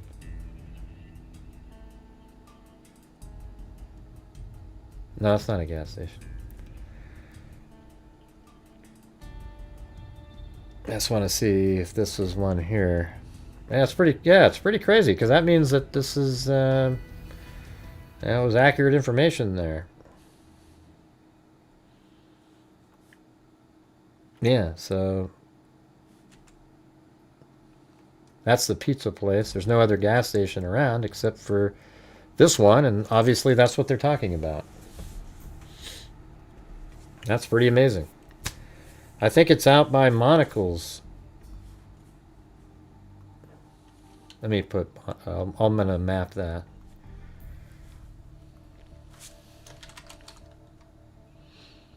Isn't that amazing, you guys, to get all this new stuff coming out? I mean, this is crazy. Maybe I'll be on Court TV again. I can't believe you have Gray on your show, Vinny. I'm never watching again. Ooh. See, I can do it. It's exactly the same, man. It's almost like watching the video, for God's sakes.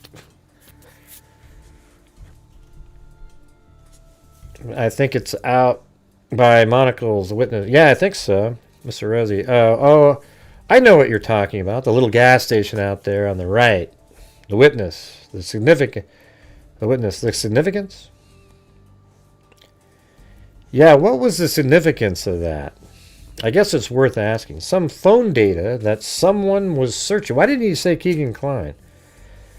That someone was searching that location. So, I mean, he's not saying Keegan Klein, but why wouldn't he have said Keegan Klein if it was? So maybe that's been conflated over time. Oh, yeah, we all need to have beers with olives for Gray celebrating all of his hard work. When we all, have you had one of those, Carrie? The beer with the olives? You bastards together. All of his hard work. We can all be bastards together. There you go.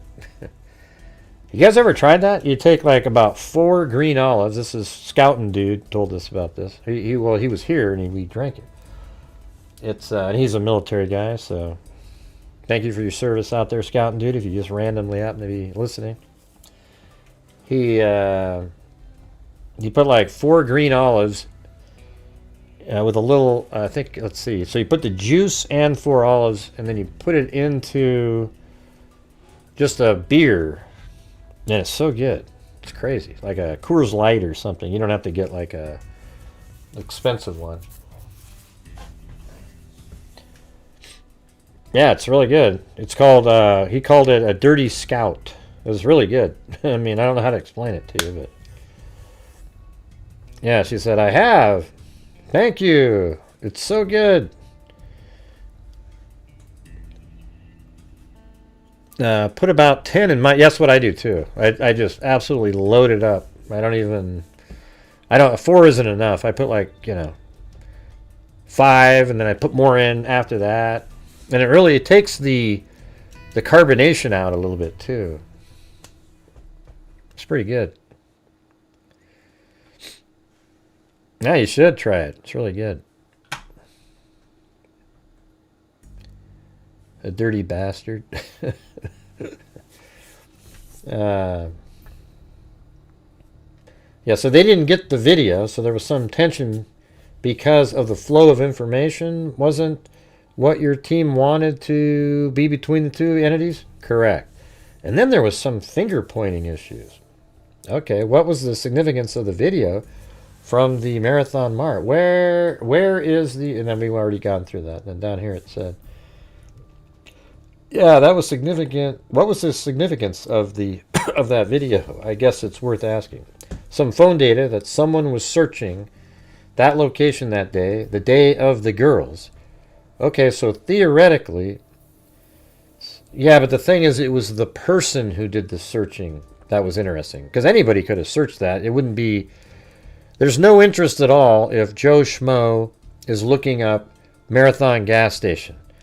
It's if somebody from out of town is looking for that and they're already somebody connected to the case, which is Keegan Klein. So they wouldn't even have been interested in this if it was just some rando person.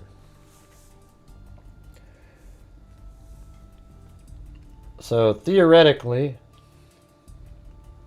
somebody was in the parking lot or in the building or somewhere near that site. No, there was a thumbnail that someone was searching. So it's not, he wasn't searching a thumbnail. What he's saying is a thumbnail showed up in their, when they had the phone looked into, and there was a thumbnail that showed that somebody searched for that particular location that we had tips on. So why did you have a tip on? We were trying to find out if they were there utilizing the video, meaning on video, not utilizing. And that's when the finger pointing started because they couldn't, the video got destroyed. Did that information in any way, was it helpful to your investigation? Well, it could have been. Why? Because we could have been able to verify if that person was actually in Delphi. That's Keegan Klein. Who was that person? Keegan Klein. Boom, right there. See? There it is. So that was a real story. So you got to give Murder Sheet credit for that little piece of a story that they put out there. That part was right. They put other stuff out that... I mean, it's sort of interesting because that was all part of that same... You know, when Keegan Klein said that he was in Delphi with a Jeep and, you know, that morning he was waiting for somebody.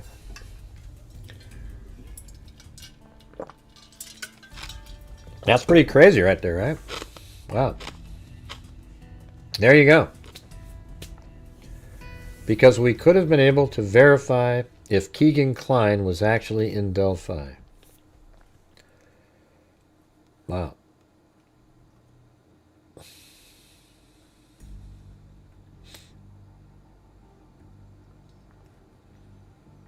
I don't know. I think I almost want to make a video on all this stuff. This is crazy. Okay, so I guess I'm asking fair questions. This is the questioner. So this isn't just this random circumstance that came up. Right. That's exactly what I was saying. They wouldn't have just done that unless it was a connection to the case, because anybody could look up a gas station. So you were on Keegan Klein's trail. You were wanting to follow up with that, and the FBI wouldn't or couldn't or didn't offer up the information that you were wanting, and it caused tensions between the two agencies. Is that a fair summary? We have written documentation that they went and collected the hard drive, and they said that your brother, Josh Rosie, was supposed to collect that. Wow, really? That's kind of weird.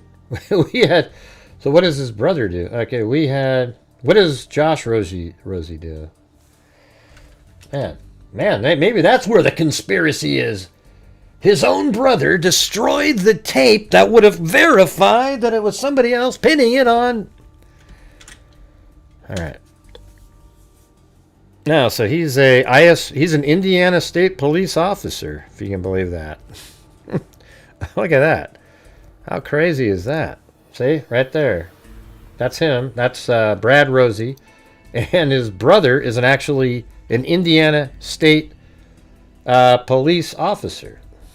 Man, let's build a conspiracy around that one and see what it feels like to those guys. All right, you guys, say no to lulz. Say no to lulz, everybody. If you're out there and you have the ability to help support the Grant Hughes Investigates YouTube channel, you know, maybe we can have one of those good nights, making up for that couple of those nights earlier. I'll tell you what, if you guys do, let's see, I guess if we get to 10 more channel memberships, I'll donate 5 myself. How's that sound? That's my challenge. If you guys do 10, I'll donate 5. See, Zozo's just needling me now, you guys. Gray. All caps. Gray. Gray. Say no lulz, everybody. Say no to lulz.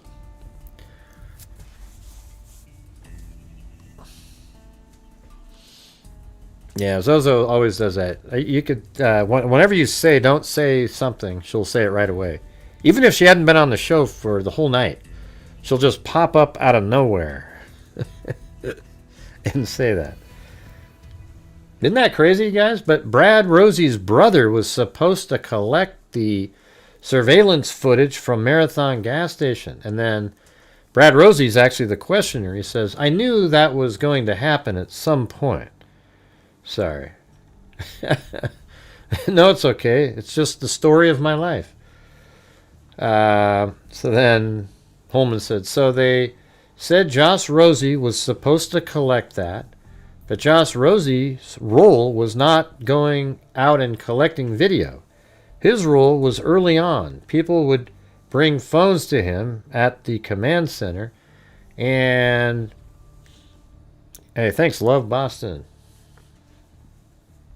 His role was early on. People would bring phones to him at the command center, and he's a DMRS certified, so when the superintendent found out that they were trying to finger point the state police, and particularly Josh Rosie, that struck a nerve with him, and we thought that was very pertinent to the investigation. And when they said that they weren't the ones that went and got it, that we were, and that caused some issues. And Superintendent Carter stepped in and took care of those issues. To the best of your knowledge, did he basically tell them you didn't need their assistance anymore? Did he? I don't know who he is. But yeah, you guys, if we do 10 more channel memberships, I'll donate 5. I always notice when I do the challenges, it doesn't have the same poll as somebody else in the group. I don't know what the deal is with that, but let's see if we can do it. I'd like to be able to donate another 5.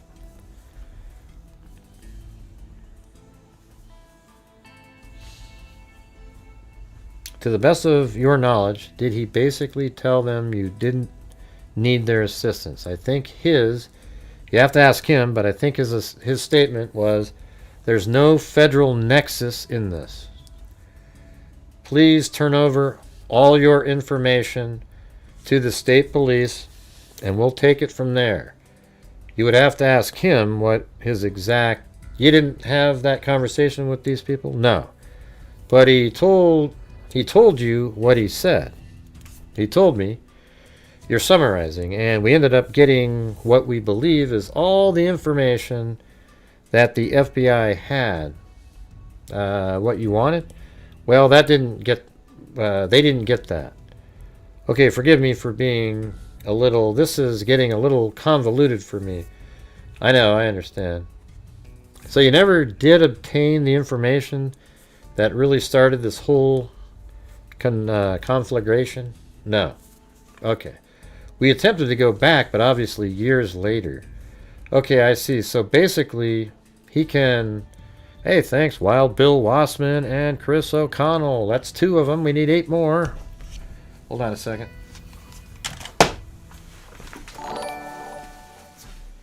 Ding, ding, ding, ding, ding, ding.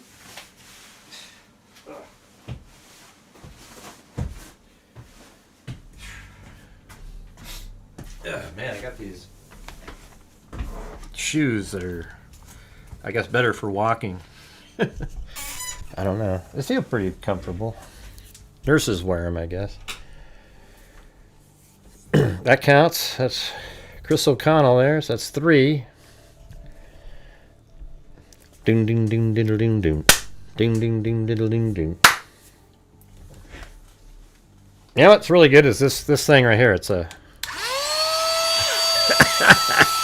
It's a little miniature vacuum. See that? Look at that.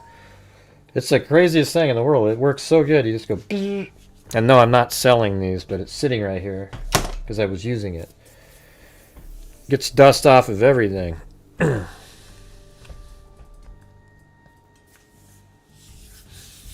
right, 7 more, you guys. Can you do it?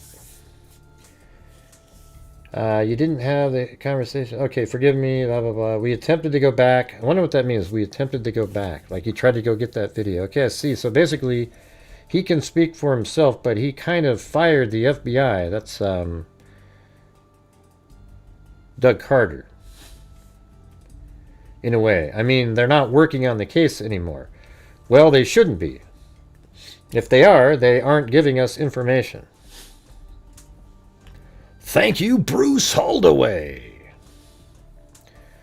You're not communicating with any FBI officers about this case? I communicate with them. Occasionally, they'll send us tips that they receive, so I'm assuming if they're sending us those tips, they're not involved in the case. Huh. What the heck? Hey, Chris O'Connell. Jeez. Thank you. Man.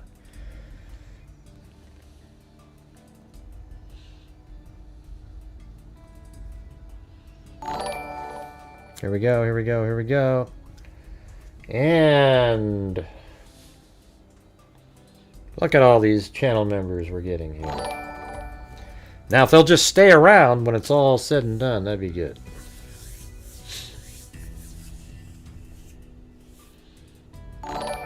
There we go.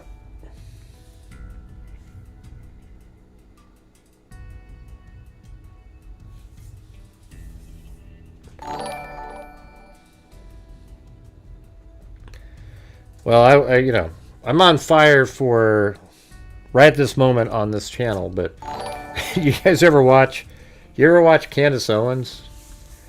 My God, I think she must she must make like 4,000 in super chats every single live for an hour live stream. Of course, she's got 1,000 times more people watching than I do. I mean, I've seen it where she has 100,000 people watching. You know, but for my channel, it's good, yeah. So thank you guys.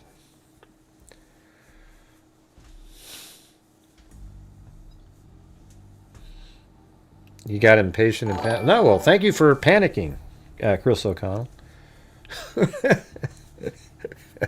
That's pretty funny.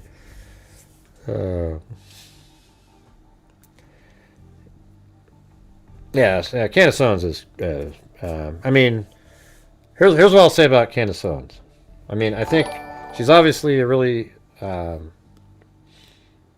She's a real smart. She is a smart person. She's very bright. She's very pretty. She is. You know, I mean, but something after Charlie. I mean, it isn't just after Charlie Kirk. She's been like this for like 3 years. She's turned into a conspiracy nutter, okay? And you can still be smart and be one of those people. I just don't know what the hell she's doing. She is, you know, one of the things I keep noticing is that when you're watching your show, there's, you know, the disliking Israel's one thing. Like it's okay if people go, I don't like their policies, I don't like that, like, but that's not. But she ends up talking in a way that is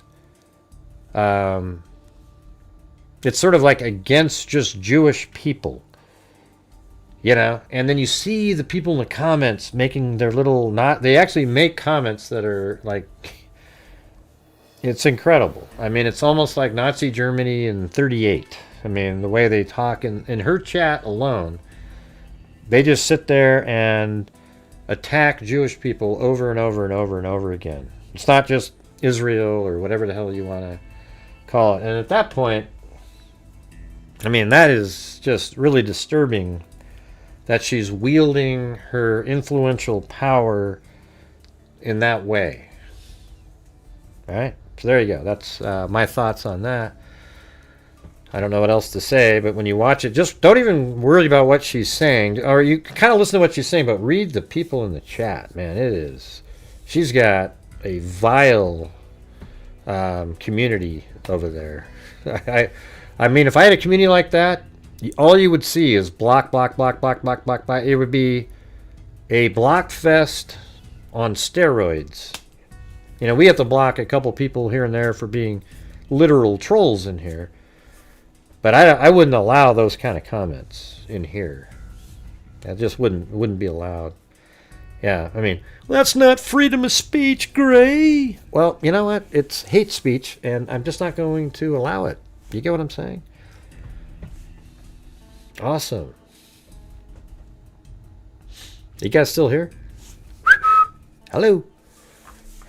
You guys just died down.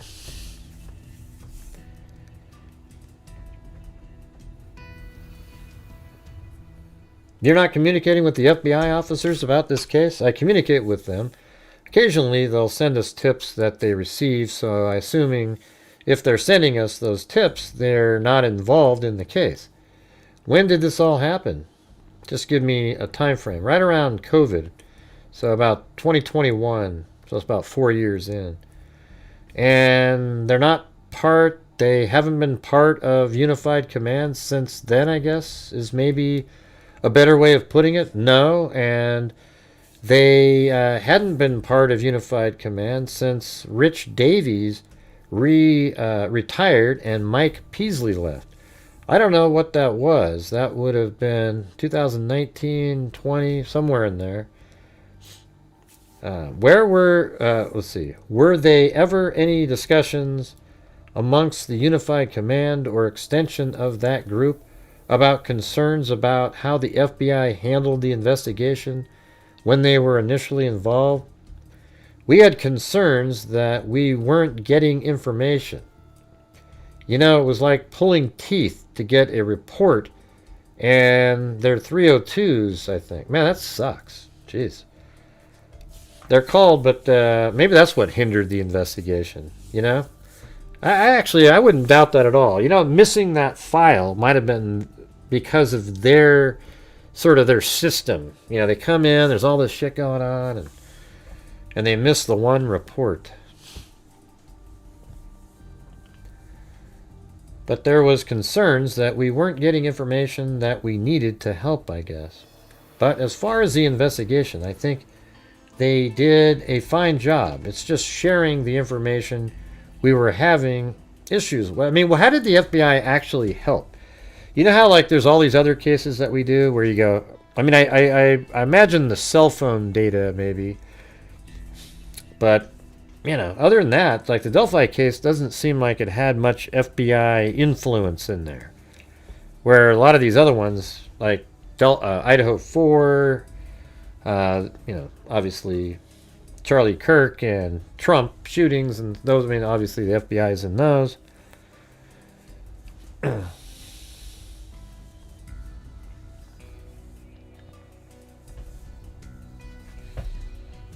Ding, ding, ding, ding, ding, ding. But as far as the investigation, I think they did a fine job. It's just sharing the information we were having issues with. So some of the incident or circumstance which prompted Superintendent Carter to pull the plug was also precipitated by some other smaller or less significant issues? Yes. They were kind of similar, frankly. Flow of information? Yes. Okay, did any of those problems related to the processing of statement Richard Allen gave to Lieutenant Captain Doolin? Oh, yes. I want to. This might be interesting too. No, Doug Carter. What role did he play in this? In all this? What's that? What's that? So it's probably Doug Carter. What role did he play in all this? What's that? What role did Doug Carter have in this investigation? Superintendent of the State of Police. I mean, he was in front of every camera, and that's okay. It's a job. He's very passionate. What role did he play in the investigation itself? Kind of the nuts and bolts. Zero. That's what I thought. That's what I thought. I even emailed Doug Carter one time, and because he worded on the April 2019 press conference when he got up there and he said, "We'd like to know who the driver of the vehicle that was abandoned at the CPS building." And people were like, "Oh my God, an abandoned vehicle? Man, they must have..." And I go, no, he meant to say he'd like to know the abandoned CPS building, not the abandoned vehicle. So I sent him an email. He didn't respond, and he just forwarded the email to Holman, and then Holman responded and said, yeah, he meant to say abandoned CPS building. But it just caused so much, those little errors like that caused so much problem in the community, the true crime community. It's pretty crazy.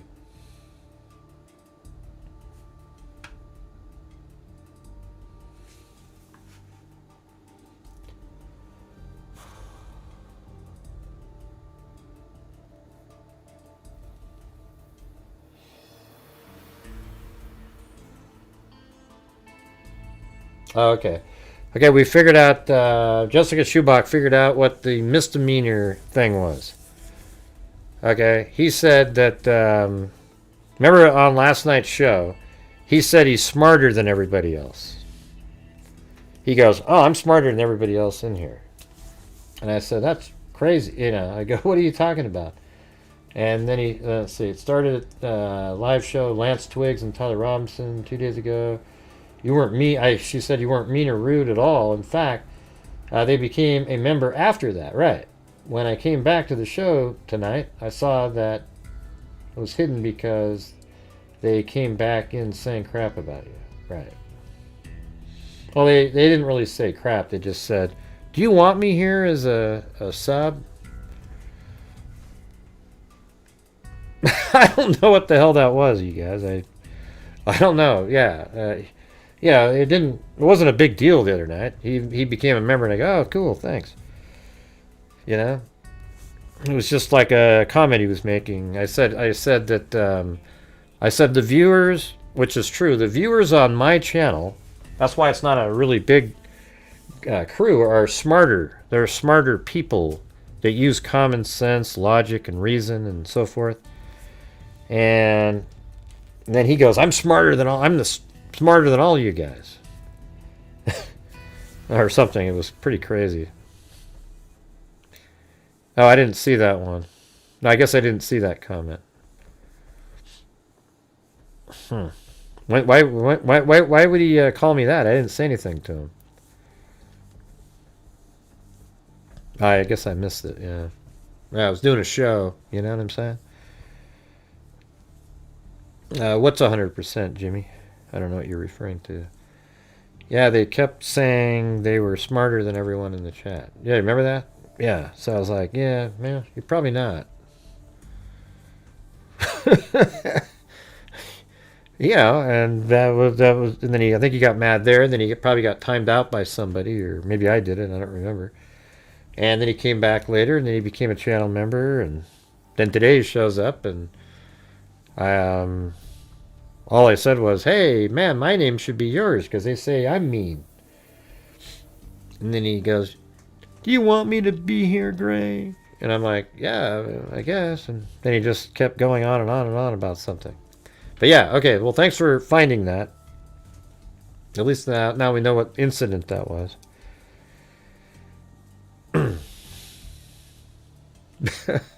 Yeah, it's not worth your time.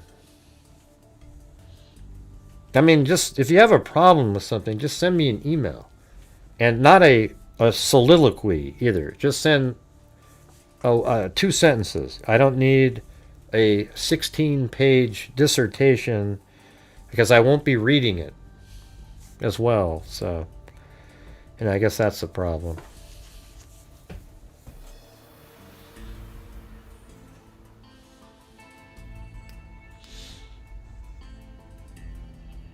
Yeah, that's what it felt like.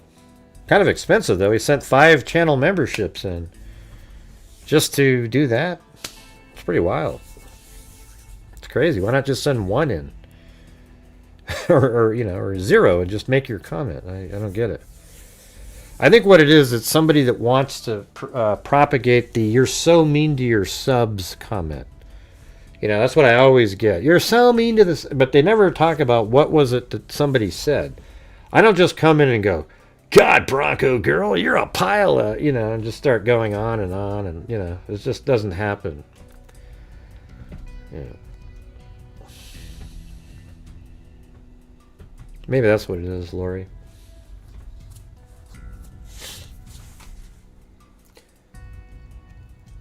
I just want to do more of the Keegan Klein stuff. Wait, no, we were just, oh man. I don't want to miss that. What was I just on? Because they were talking about Doolin.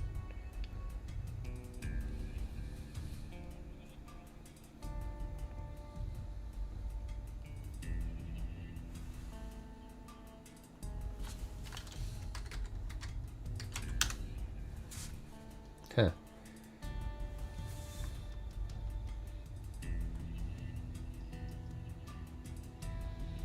I mean, in front of the camera. Yeah. He's very passionate. He's shown up at 1. Let's see. What role did he play in the investigation itself? Kind of the nuts and bolts. He shows up at ones that we've worked. Just shows up. hey, what do you need? So it's not... Remember that time he was flown around on a helicopter, though? His role is that the superintendent, he makes sure that the state police is providing the necessary resources. For example, David Vito was fully assigned to this investigation because Jay Harper could retire any time. That was his decision to allow us to bring in a young detective. I'm going to put this whole audio out tomorrow.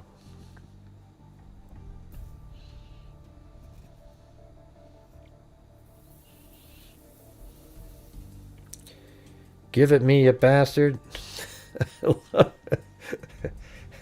Yeah, do you? All right, here we go. Carrie Summers, you're up.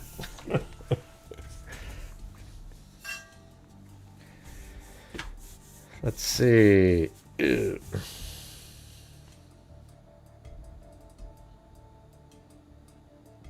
Yeah, well, I don't remember anybody teasing anybody. And maybe he's even a little bit controlling of a superintendent, more so than maybe what you've dealt with in the past. No, I wouldn't say he's controlling. I've told him no, and he's understood. Hey, thanks, No for Show. Glad to be back. Glad to be back. Thanks for being the absolute goat as always. Well, thank you.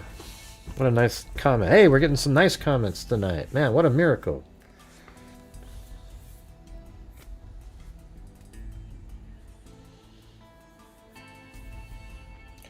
All right, now I'm going to move it to the next Keegan reference. 123. Okay.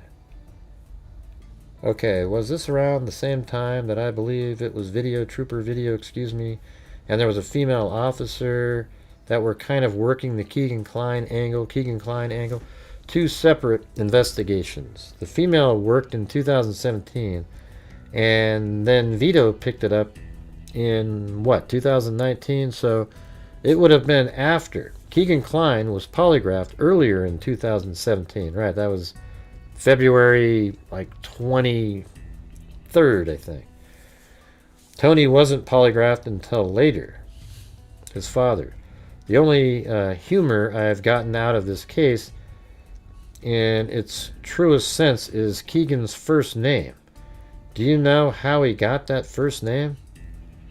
And then Holman said it's irrelevant. Yeah, it is irrelevant. He's trying to be like buddy. But do you know? Do you want me to answer it? I'm just asking. It's a waste and time and money and the taxpayers. But yeah, I know. Okay. If you'd like me to answer it. I didn't know if there was any truth to that. I didn't know either. It's kind of interesting. It's weird. It is weird. So with the polygraph exams, that's the only one. I forgot how he got that name. I remember hearing it somewhere. That's the only one you participated in, is the exam with Tony Kline. That I observed partial, yeah. What was the result of that? He passed. Was his passing that exam enough to convince you that he was not part of this particular act or crime? No. Yeah, I wouldn't. Polygraphs to me are just, you know, they almost don't mean anything. It's crazy. I think they're used to see if you'll answer it. Like, will you do the polygraph is probably the biggest test. We'll get back to that later at some point. Are you aware of any other polygraph exams in which I'm going to say, were involved with, even if maybe you weren't physically there, that you participated in during the investigation? You watched them? You had meetings about them? I mean, as a supervisory capacity, I was told about a lot and updated about a lot of polygraphs. So I'm aware there were multiple.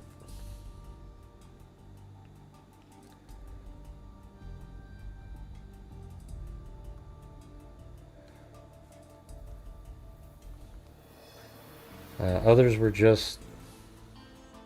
Okay, right here. It says Keegan Kline's first polygraph in 2017.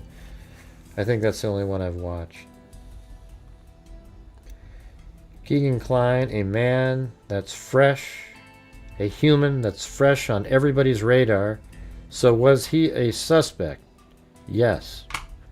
And is he still a suspect? I think he's suspected of communicating with the girls, like I said, but the evidence through our investigation indicates that he was not in the area during the time of the homicides. See, I mean, I'm telling you guys, all they have is like, okay, yeah, we can't show that he's there. I never thought he was there. I mean, when they said it was Keegan Kline, you wondered if he was there. So I mean, everybody has a time where you're wondering if he's there, or thought maybe his dad or he was there. That's the truth. But you know, for the last like 2 years or so, it's just been, you know, since they arrested Richard Allen. I never thought, other than the times where we thought maybe he was at the Marathon gas station, they transferred the phone. It just seemed like they met. I mean, that was one of the theories. The other theory, it was that on the Dropbox account or in person, Keegan Kline or somebody who Keegan Kline communicates with made Richard Allen aware that Abby and Libby were going to be there at an approximate time. That's what I think. And it was done in an analog way that is not digital and can't be proven. See, right here, it's crazy right here. I think he's suspected of, so they don't have absolute proof of that either. With the girls, like I said, but the evidence through our investigation indicates that he was not in the area during the time of the homicides. See, you know what's funny is like the defense is putting these out thinking that rational-minded people will go, ooh, wow, this is really intriguing. I think Richard Allen's innocent now. And that's just not the way it works. I mean, I'm looking at this, and it makes it even worse. Okay, it makes it even worse for him. Yeah, because now I'm thinking the connection between Keegan and Richard Allen is even more likely.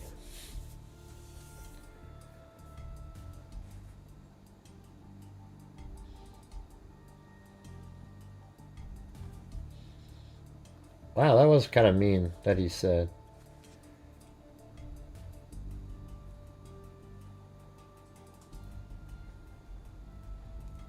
Yeah. That was kind of mean, Mr. Minos. Mean one, I mean. Said Gray is a piece of crap. He might be right, but his piece of shit autism can't tell the difference from truth and sarcasm.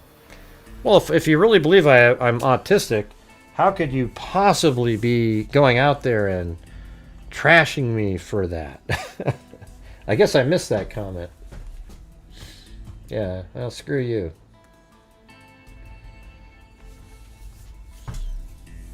Yeah, I mean, maybe we're being sarcastic when you said you were the smartest one there, but even your replies back were, well, I am, though. I mean, you know, like that. That's kind of mean. Yeah. Yeah, that's amazing. So the reason the girls were at the bridge was for Keegan Kline, as we've been saying for years. Law enforcement absolutely believes that that's why the girls were there. And so that was something that was new in my interview that I did with Jerry Holman. As I actually asked him that question. He says, yeah, we believe that the girls are there because of Keegan Kline. And I said, and you guys, see, that's the thing. I think they feel the same way we do. Like, yeah, we just couldn't ever make the connection, you know. I mean, what if I did have autism now, man?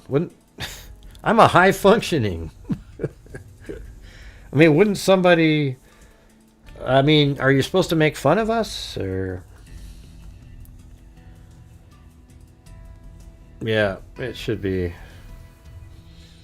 I mean, that's just so wild that guy would do that. What do you think keeping Keegan Kline from admitting more than he said? Well, I mean, he's blown it What now. do you think keeping KK from admitting more than he said? Surely they have offered him a deal of some sort.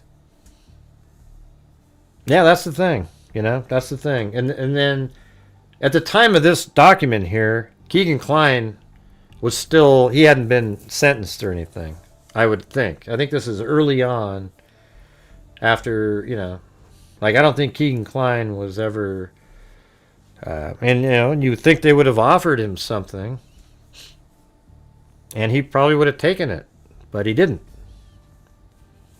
And they found out he was just kind of a liar. They were looking in the river for a long time for a knife or, you know, something like that, because he said that that's where he threw the weapon. And so that sort of matched, again, the story of him meeting up with Keegan with the phone, and maybe he took the knife from Keegan and the phone from, I mean, the knife from Richard Allen and the phone from Richard Allen, and then he threw it in the Wabash River as he's going back to his house, and then a few days later he takes the phone to Las Vegas. Didn't that make a hell of a lot of sense when we did that? Now I've had people say that before. Like I had that perplexed person say that to me. You know, Gray's autistic. Well, hey, if I'm autistic, then treat me better. You know, this is the way I am is just because of that, you know? The same thing that, let's see, the same thing that, let's see,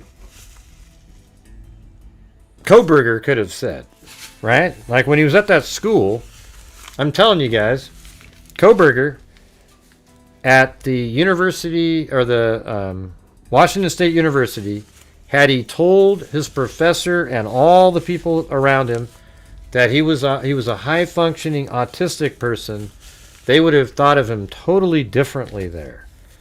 You know, they would have looked at him like, okay, he's not as, okay, the weirdness we're seeing, that's just, you know. And they would have made every excuse under the world, especially in that field, for him.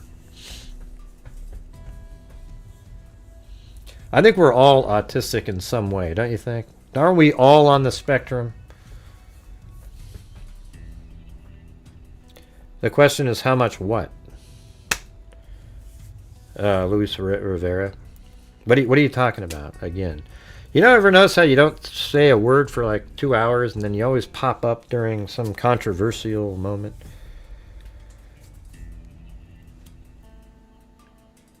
Yeah, I've never been diagnosed.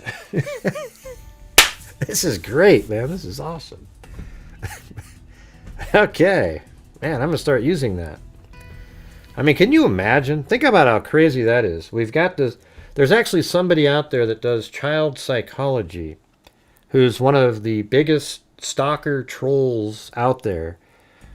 And, man, they're making fun of somebody that might be autistic, man. Who knows? It's wild.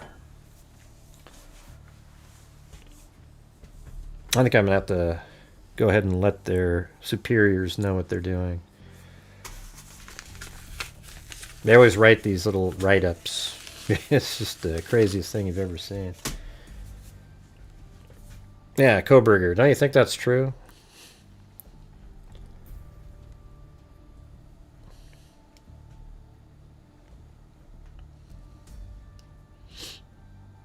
Yeah, what are you talking about, Luis Rivera? You're still there, right?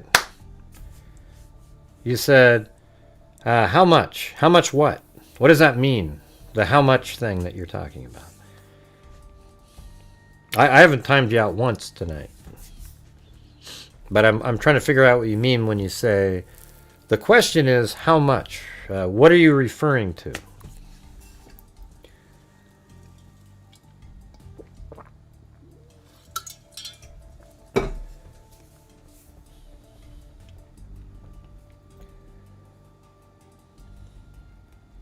Now here's a good one. Down here. Did Keegan Kline ever admit that he actually participated in the crime? In this crime? I mean, that he knowingly, willingly played some role in this crime. You said yes. Wow, when? Tell me what that admission was. He admitted to setting up a meeting with his dad and a guy in Delphi initially. He changed his story and said, oh, wow. So he admitted to setting up a meeting with his dad and a guy in Delphi initially. He changed his story and said that it was him and his dad. Oh, remember the whole Jeep thing. And he said that he rode over to the bridge, so I guess the story might be true too, to the bridge, and his dad went to meet the girls. So he probably had this, Murder Sheep probably got this document before any of us got it.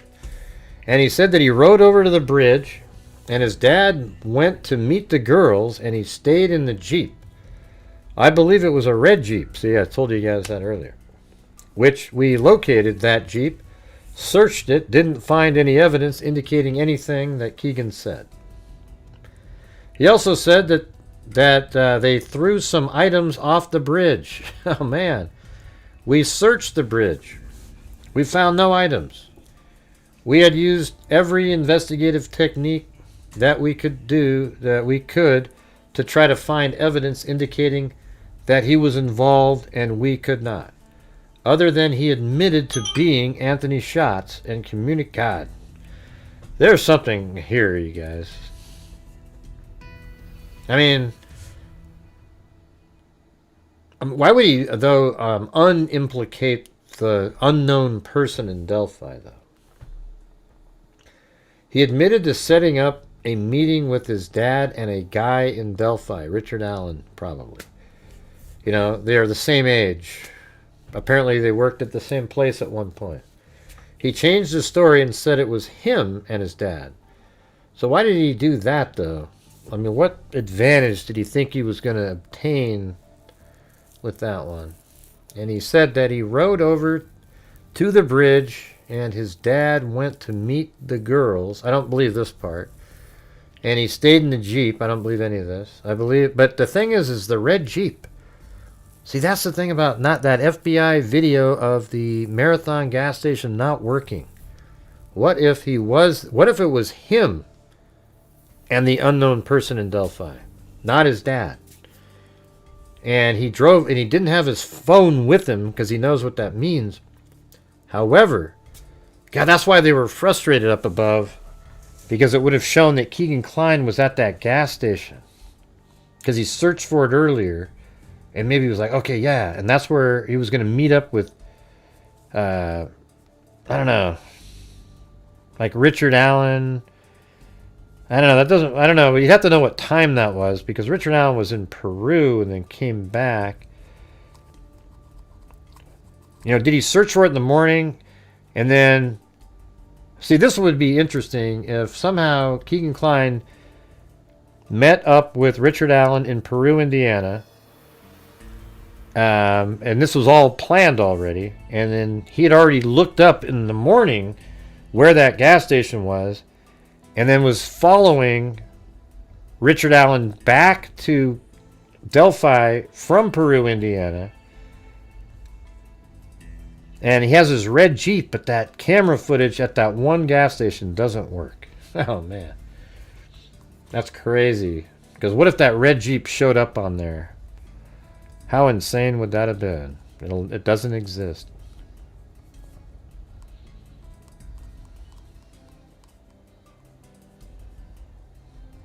I don't know. I mean, all this stuff here it doesn't help Richard Allen out.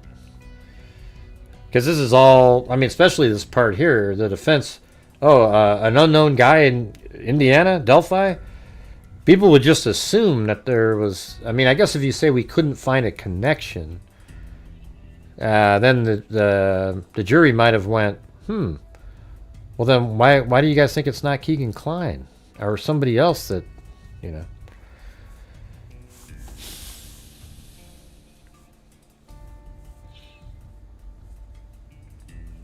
Located that Jeep, searched it, didn't find evidence indicating anything that Keegan said. He also said they threw some items off the bridge. We searched the bridge. Right, they didn't find anything. Do you have any doubt in your mind that he was Anthony Schatz? No. kind of alter ego or whatever phrase they use in pop culture these days? No, no doubts.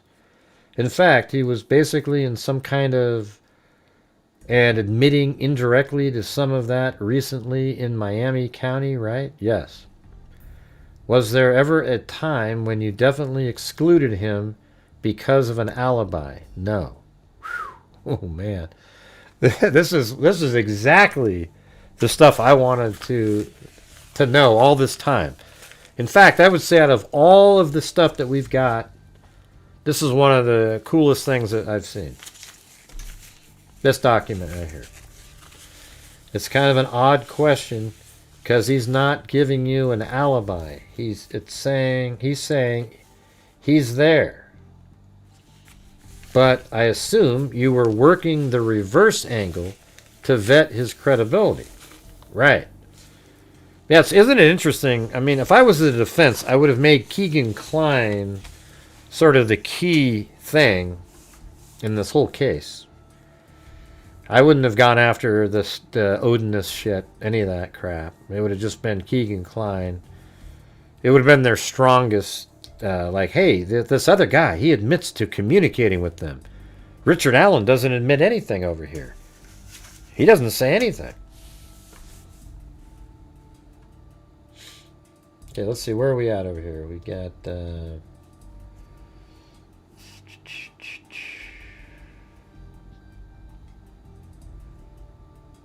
all right, we got 63 members. Maybe we can get 7 more, you guys. 70 sounds pretty good, doesn't it?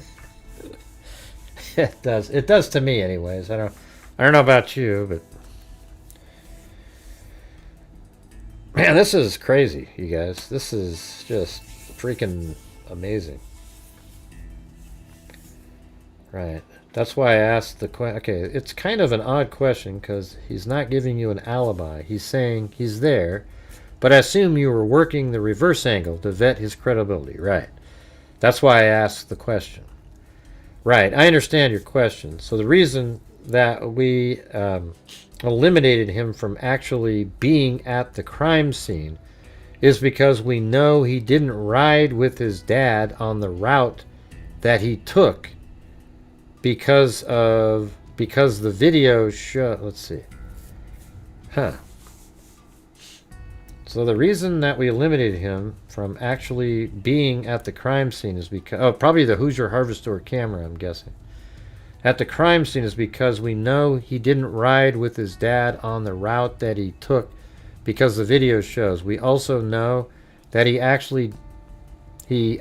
is actively downloading child porn on his phone at a residence in Peru during the time that we believe the crimes occurred. Isn't that just crazy? Just that by itself? Yeah, see, I don't think Keegan Kline is there or committed the homicides at all. Odinists are a dime a dozen in Indiana. It's irrelevant. Screw the hater. That's right. Odinists are a dime a dozen. Yeah, we got to the minimal. It's irrelevant. For sure. Haters. Love Boston. Yeah, we definitely got to the minimal. I only donate the 5 if we get to like a little bit past that. But we've had a couple nights this month where I'm just trying to get us to like an even average, I guess. I don't know. I mean, when you have nights that are like 40% or something of the normal. Hey, thanks. No, for show. Welcome to Megazoid. Very cool. Did the judge not allow this angle? Yeah, they didn't allow it because there was no... They couldn't prove that Keegan Kline was there. See, that's the whole thing, is they didn't allow it because they can't prove that he was there, and I don't think... law enforcement can even prove that the girls were there because of him. That's what they believe. They must have some information, though, that makes them believe that. I wonder why Rosie doesn't ask those types of questions. Like, because that would be big for their defense. Well, what makes you think that because if you could prove, without a shadow of a doubt, that Keegan Kline is the reason the girls were there, and that was a fact, you could say to a jury, so you're telling me that there was this predator that got the girls to go to the bridge, and then he's not part of how they died, and it was some random person that you're pinning it on right here, Richard Allen? That's how I would do it as an attorney. I don't believe what I mean, the evidence shows that it's absolutely Richard Allen. He is Bridge Guy. But that's how you would do it if you were the defense attorney, right? That's how you would do it. You would say, and so I don't know if they have that. Odners or Diamond does. Why do you think I lived 5 miles from central India my whole life and never met an Odness? Well, how do you know if they're an Odness or not? PK. And where were you all night? Like, that's the only comment you've made the entire night. Where were you prior to that? Oh, there's one up there. I see one. I am directionally dyslexic. I have a master's degree. Not sure what that means. Yeah, what does that have to do with anything? Let's see. Yes, Greg, a defense attorney, would try to raise reasonable doubt doing that.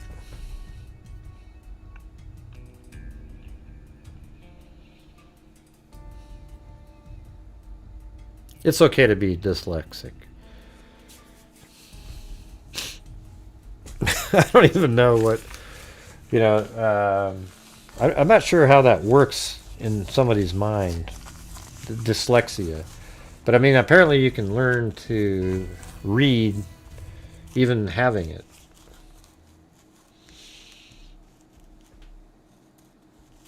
But come on, PK, Soos it up. PK's ooze it. Well, man, I don't know what I'm supposed. I don't know how to read that name. Is it PK sews it up? Sews it up. PK sews it up. Okay, there you go. I got it. My second bachelor's. Yes, everybody. I've got 17 majors myself. Some of them I'm not even aware of. I just took so many classes that eventually the math adds up that I have 2 or 3 more majors.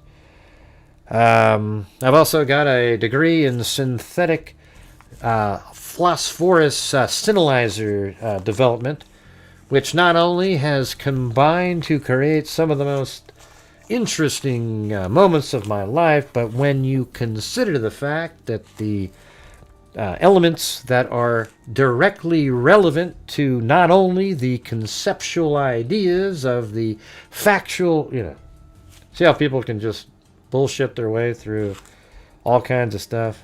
We don't do that here.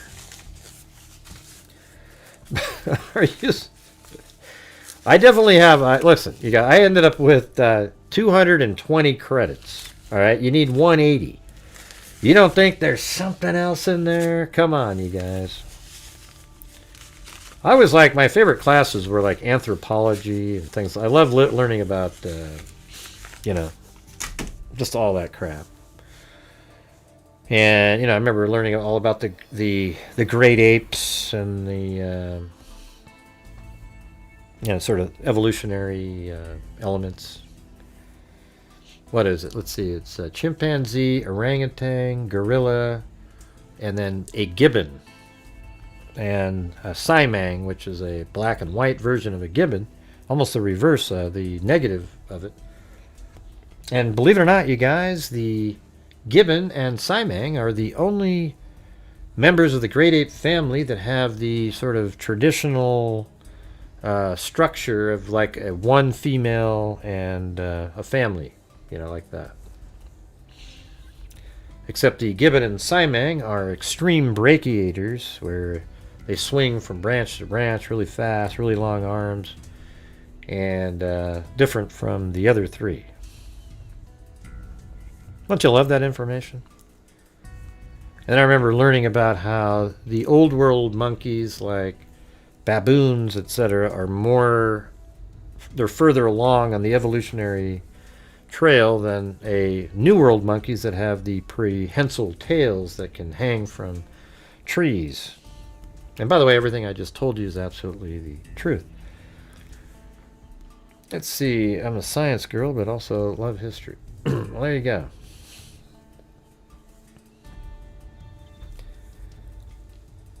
Okay, right. Let's see. Right. Let me get to this next part. It's kind of an odd question because he's not giving you an alibi. Blah blah blah blah. Yeah. So he was actively downloading child porn on his phone during the crime. That's guys. So you have some digital forensic evidence that he was active on the computer or his phone.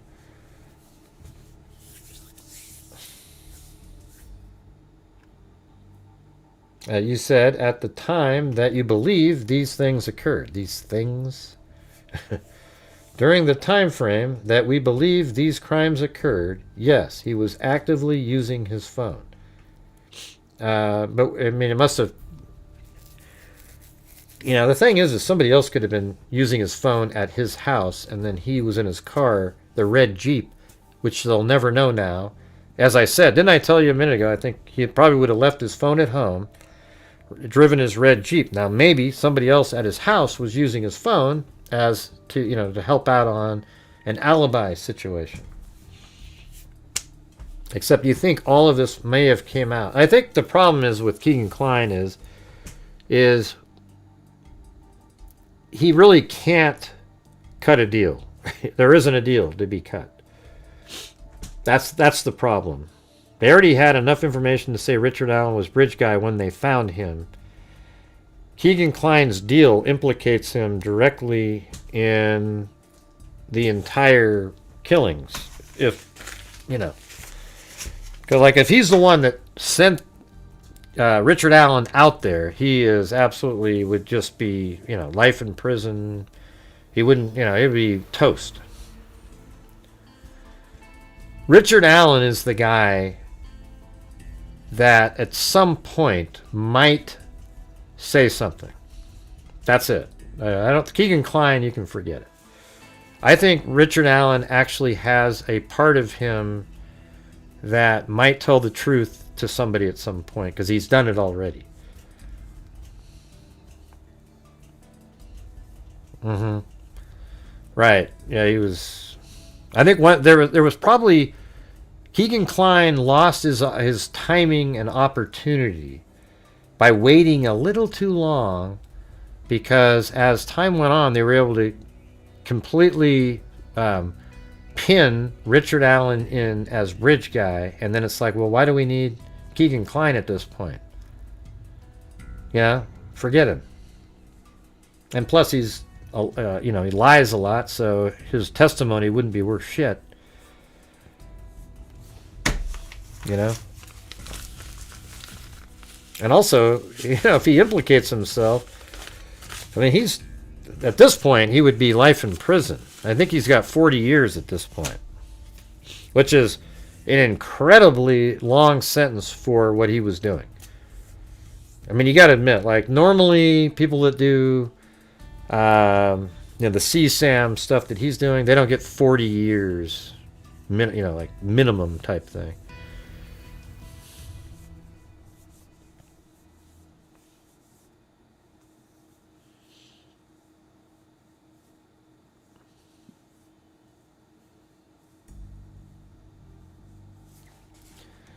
Okay, I'm gonna remove this guy, remove that person really quick, you guys. I always knew that this idiot was a troll. Yeah, I always knew it, man. Every single time.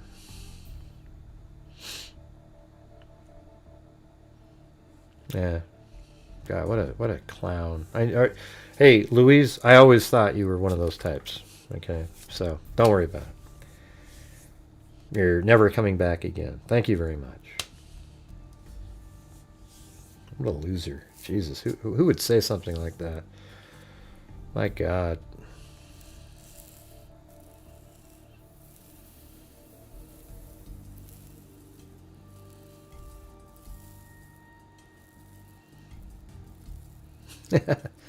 Yeah, look at that. Quick on the draw, Lisa. Quick on the draw. I thought I'd be dead. He put the gun to my head and this is what he said. My name is MCA. I got a license to kill. 6 more memberships, anybody? Get that 70? Oh, they hid that comment? Good. Yeah. Well, it might be me, because I think I put that word that he used as a... it was banned.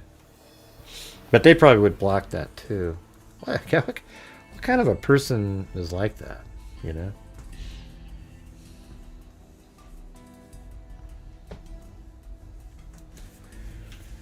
Okay, let me see. So you got some forensic digital evidence that he was active on the computer or his phone.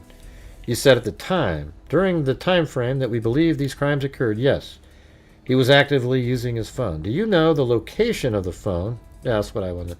When he was using it, yes. Is this through the geofencing technique? Forgive me if I'm misunderstanding you. The question is, do you know the location of the phone? Yes. When he was actively using it? Yes. Where? It was in his residence in Peru. So, his phone was there. How do you know that? Through the forensic evidence, I was told that they could find out through phone records that it was being actively used in that area with the data. I can't explain geofence data dump. I know I was given a report orally, not a written report. There is one, but I was told that it was on his phone in Peru at his residence. Did you go back to Keegan Kline after you learned this information and have another communication, a meeting with him? Yes, we did. What was his explanation for your findings? He had no explanation for it. I mean, I don't know what you'd be asking. Did he continue to acknowledge his responsibility for part of this? He changed the story quite a bit. But yes. Wow, what do you mean, but yes? But it was consistent in that he said he was there, that his dad did it, he said. Huh, you know, we never saw those communications. You know, like that one long document never said that. They must have something else. Did he ever ask you specifically for any consideration, as we say in the business, in exchange, or like, you know, a deal, for information he was giving you? He wanted to be put into witness protection program. Oh, wow. Oh, here we go, man. This is crazy. He wanted to be put in the witness protection program. He never asked for any consideration like you're talking about. Like, why would you want to go into witness protection? That means you're part of something larger. I know what it... Hey, Julie, I know what it is, man. I know what it is. I know exactly what it is. I've already worked it all out. He never asked for... It's a specific type of font. I looked it up. But look at how crazy this is. We're focused on something totally different than that. I'm not sure why you're talking about a font. Maybe you're on rewind. He never asked for any consideration like you're talking about. Like as far as like plea bargains. I think, I mean, wow, he wanted witness protection. Wow. I think there were some discussed, but he didn't give us any information that we could verify. But he was wanting basically to give this information to get put on a witness protection program. Wow. What's that mean? There was no agreement between you and he or his representative that if he sat and talked to you, he was going to get A, B, C in return. Not me. The prosecutor might have made. And then you're talking about Sinkovich? No, Macleod. He probably communicated with... well, I don't think Oh, that's right. Sinkovich was the other case, yeah. He probably communicated with Jeff Sinkovich. Do you know that? I know there was communication, but I don't know of any deals that were struck. Right. So at the time that your team sat down with him, you know what I feel? I do feel proud that we've been saying that there seems to be a connection between Keegan Kline and Richard Allen for the entire time, and it feels like law enforcement absolutely, they believe there's a connection. They just could never prove it. You know, like you have to have digital information. And so it's kind of cool to feel a little bit sort of vindicated by these conversations. Don't you think?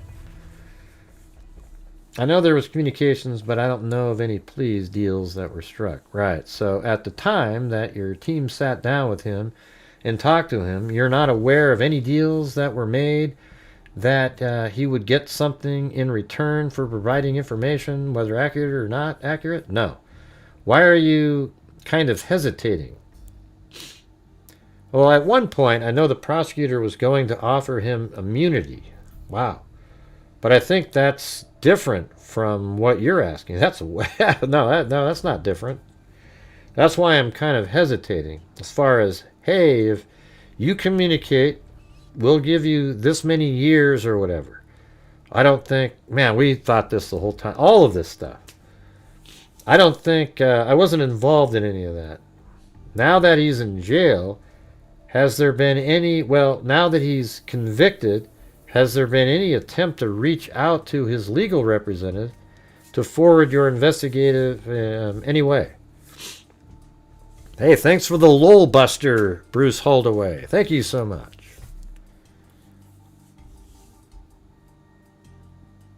Yeah, but it sucks, Julie, because it doesn't copy and paste correctly. Anyways, hey, thanks, Bruce Holdaway. I don't think, I wasn't involved in any of that. Now that he's in jail, has there been any, well, now that he's convicted, has there been any attempt to reach out to his legal representative? This is answering so many questions that we've had. It's crazy. Hey, thanks, Lisa V. And I'm sorry that person wrote that to you there. And Chris O'Connell. Thank you. Let's see. Now that he's in jail, have you been listening to this, Zozo? This thing is like all the stuff we've wanted to know about. I wasn't involved in any of that. Now that he's in jail, has there been any, well, now that he's convicted, has there been any attempt to reach out to his legal representatives to forward your investigation in any way? Not yet. You think that still possibly may happen? Yes. Wow. So that was after he'd been convicted and he was in jail. Remember how we were saying, man, and they thought it was still possible that he was going to cut a deal. That's how certain man, reading this stuff here, I know that he, like, when I talked to Holman, he said, yeah, we think that he was why the girls went out there that day, but we just couldn't ever, and I said, man, you got to admit, that's crazy. He goes, yeah. But when you read this stuff here, these guys seem like they were absolutely convinced that Keegan Kline and Richard Allen are somehow connected in some way, but could never do it. Wow. Yeah, that is amazing. Not yet. Wow, not yet. You think that still possibly may happen? Yes. Wow. Why is it that you would want to do that at this point? Well, I think you always want to give him a second chance, or in this case, maybe a fifth, sixth chance, to be honest, and make things right if he knows anything.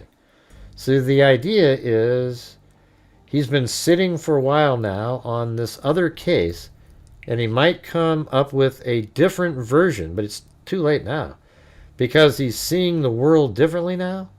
Well, I think his world has changed. He was in luxury Miami County, and now he's in a correctional facility, which is obviously different people there. I don't know what goes on through their minds when they get there, but I think he knows it's for real now. See, that's what we were saying. Remember that? Now that he's there, he's going to want to cut a deal. Maybe if he does have information, do you know if he filed an appeal in this case? I do not know that, no. Do you know where he is? RDC Regional. Let's talk about Tony Kline. Was he a suspect in the case at any point? Yes. And all these agencies still working his angle too? Yes. Was there a point in time when he was definitely excluded? I think so. I mean, we exhausted all other efforts. Tell me how that happened. At this time, with the information we have, we cannot put him in Delphi or on the bridge. He was through the forensic evidence that we got through the digital phone data. He also was given a polygraph, and there's no evidence. We searched his house. We searched his phones. But see, what if he was the one that was on Keegan Klein's phone that Keegan left at his house when he drove to Delphi in his red Jeep to go to the Marathon gas station? Because that turns out that was a story that he did tell. It's in these documents, Zozo. He said that his dad and a guy in Delphi did it. And then he said, well, it was me and my dad went to Delphi. I drove a red Jeep while he went down. Why would you ever admit something like that? See, he said it was him and his dad go to Delphi, and his dad went down and met the girls. I mean, what would make him do that? Say something like that? It's almost like the original story was too close to... I think, you know what, the real story might be this. He said that he took his... Let's see. He said his dad and a guy from Delphi were the two people involved. And then he said, well, no, it was me and my dad, and I just sat in a Jeep, and my dad met the girls. Could that be him protecting the Delphi person? You know, that's why he needs protection. I mean, isn't that crazy? Look at that. And so what if the real story is that it was Keegan Klein and the guy in Delphi, who's Richard Allen, and the whole thing of him, because Keegan Klein, as we've seen the documents, he did look up Marathon gas station that day. And so what if it's him that was supposed to meet up with Richard Allen, but he tried to throw in other people, you know, even his dad, under the bus? Yeah, so I think, like I said a few minutes ago, that what if Keegan Klein's dad was at home with Keegan's phone, you know, or Keegan's phone was left at home, and then Keegan's in Delphi with his Jeep. And that's why it's so inconvenient that the video at the Marathon gas station was destroyed. Yeah, well, we already said all that, Zozo. Yeah, that's what we've been saying for like an hour. Gotta go back and watch it. 3 more, you guys. We get 3 more. We're at 70. Not bad, huh? I don't think Richard Allen... let me go. Okay, at this time, with the information we have, we can't put him in Delphi or on the bridge. He was through the forensic evidence that we got through the digital phone data. He also was given a polygraph, and there's no evidence. We searched his house. We searched his phones. Like I said, and there's no evidence indicating his involvement. Did he have an alibi on that particular day that you were able to confirm? I don't recall. I think he had an alibi, but alibi was from his kid. But I can't recall. Dave Vito would be a great person to ask about anything Keegan and Tony Klein related.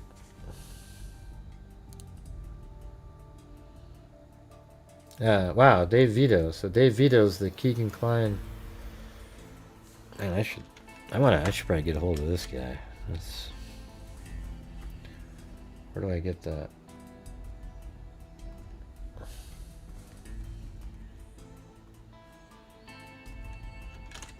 Man, I didn't know what we were going to see tonight. I just was going to search through this, but this has been pretty amazing.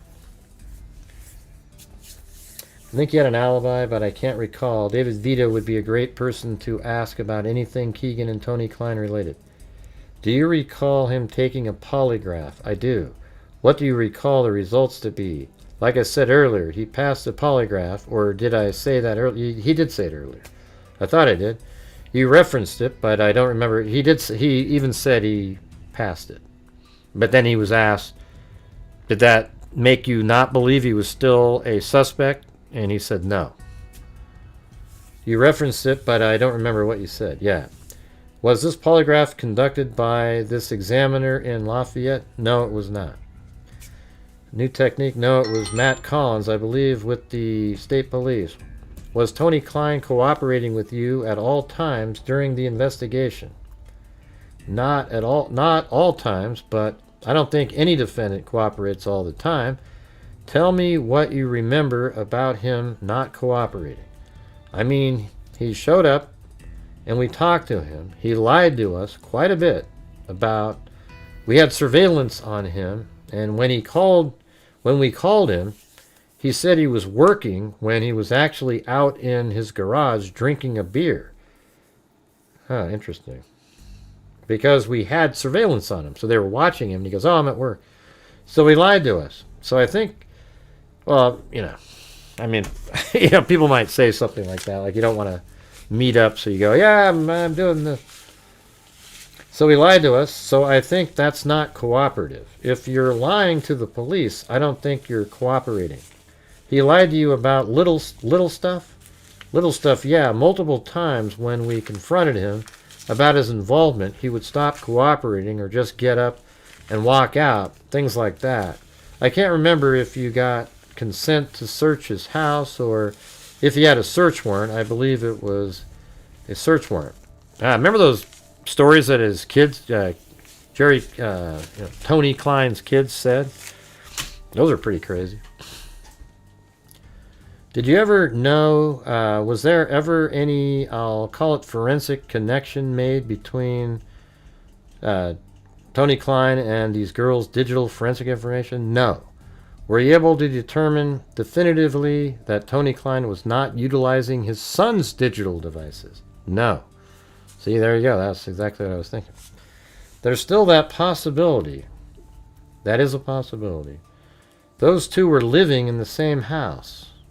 A short period of time, yeah, they were living together during that time frame, but then Keegan moved out. And when you say during that time frame, in the weeks leading up to this circumstance, what's his stupid wording that this guy's using? Yes, the February 13th incident. Yes. Do you know, or is there any information that suggests that Keegan Klein had any connection with any kind of hate groups, extremist groups, anything of that nature? Not to my knowledge. They're trying to connect him to Odinism, I guess. Yeah, I remember that. The two styles, one of them sounded like it was a different person typing. And there was also the Emily Ann account, a female account, also associated with Keegan Klein, that he used to befriend other girls and get them to be one of the comments that the Emily Ann account made that was really interesting was when the Emily Ann account was trying to groom another girl into being okay meeting up with a 40 to 50-year-old person. Why would you do that? Why would Keegan Klein, using the Anthony Schatz profile, want to try to get somebody to hook up with a 40 to 50-year-old? That seems like a different person, doesn't it? What about Dave Liebert? Do you know Dave Liebert personally? No. Was Dave Liebert ever a suspect? Forget it. Jesus. Okay. If I'm going to accommodate you, Keegan Klein. Yes, Ron Logan. Yeah. Okay, what's this part? Yes, Dave Liebert covered. Yes, Tony Klein. Yes, Keegan Klein. Yes, Ron Logan. Yes. Let's talk about Rick Redhawk. Do you know Rick Redhawk? Not personally, no. I know. Was Rick Redhawk ever a suspect in this case? We received tips on him. I think he was one of the sex offenders, multiple sex offenders we received tips on. I don't recall much about him. Okay. Let's see. 186, just Patrick West. Now they're talking about the Odinism. So I'm going to accommodate you. Keegan Klein. Okay. Let me go back up here. So let me ask this. So we've got a list here of about 17 people. Let me ask you this. Of these 17 people, which of them do you believe may or may have ties to any kind of extremist or fascist or hate groups. Just Patrick Westfall and Brad Weber. Sorry, Brad Weber. Ron Logan? No? I don't think so. I know you're not looking at the list, so I know. That says, so I'm going to accommodate you. Keegan Klein? No. Tony Klein? No. Liebert? No. Jimmy Dale Duvall? No. Brad Holder? Yes. That's a yes. Rick Redhawk? I don't know. Michael David Schmidt? Don't know. Patrick Westfall? Yes. Thomas Lincoln Wallet? I mean, look at all these names. God. Derek German? You guys are stupid. Jesus. What a bunch of losers. I mean, why would you throw that name in? I mean, just Tony. Are there any other players here that I've mentioned that you think are connected with some other person on the list? Just Tony and Keegan. Okay, yeah, that's a good point. So Tony and Keegan, right? And other that the only other connection would be Holder and Westfall, and then possibly Fields Kurtz. I'm sorry, possibly Kurtz. Correct. You want to look at the list just to make sure? I trust you. Okay, that's dangerous. Give me a second here. Sure. I was thinking about Stephanie Thompson for actually other reasons. Now, let me just look for more here. Ding, ding, ding, ding, ding, ding, ding, ding.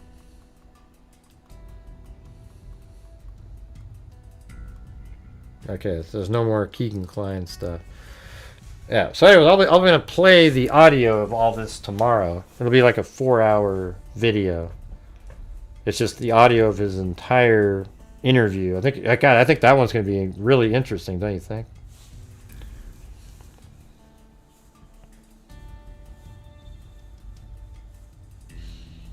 I figured you were behind. My internet kicked out and came back on just ahead of Ron Logan. I didn't do anything on Ron Logan here. But I think that's going to be it, you guys. All right. Thank you guys for creating a good night tonight in here. We almost got to the 70. Ended up with 67. Not too bad. Very cool. I don't know. I gotta work on it right after this because I haven't converted it to audio yet. I spent like 5 hours getting all of it into one text file. Here, I'll show you what it looks like, just so you know that I'm not making that up. Because of that stupid... I think I'm gonna... I think I need to add, do a UTF-8. Let me see what we got here. Maybe I'll spend a couple minutes doing shit that's totally boring for all of you guys. Okay. Transcript. And then right here we've got, hey, thanks, no for show. Yeah, I would count that. Oh, there we go. There, boom, right there. See, that's equivalent. We got 68 members, and no for show. That counts as, we can count that as 2. Thanks, Aaron Sayers.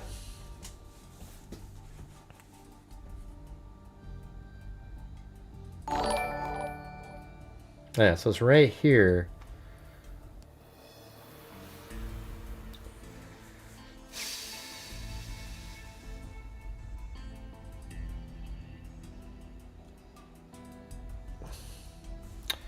You know what I'm going to do? I'm going to put this in. Let's do a chat GPT thing. Let's see if I can fix this problem right now. That's when I was doing it earlier. I was like, oh yeah, and then somebody else typed in the same thing, my idea. So here we go. What was the other thing that you would type in, Zozo? Okay, let's see. Analyze this Python script. Okay, blah, blah, blah. You didn't get one yet. So I'll put it right here.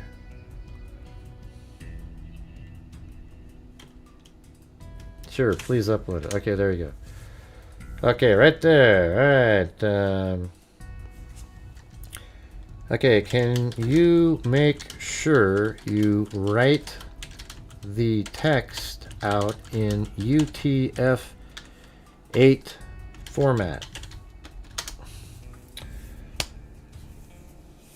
Absolutely, and good catch. Blah blah blah blah blah. Okay, just give me the full block of code. Sure, here's the full thing. Okay, so you just let it run out. Hey, thanks again, Aaron Sayers. I think AI is incredible, you guys. I gave it a bad time at the beginning. Now I just think it's the greatest thing there. It's just saves so much time. It's just unbelievable. All right. So here we go. Now we've got that in there. So let's see what happens now when I run the same damn thing on whatever was in there already. And then let's see. So right here, right there.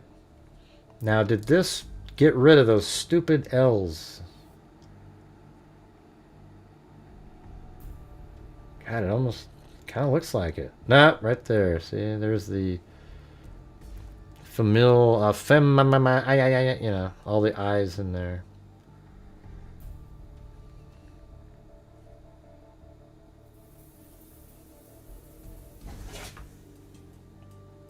See, there's one right there. That's the stupid. It makes it a 1. See, that's not a. Let's see what I say. What character is this?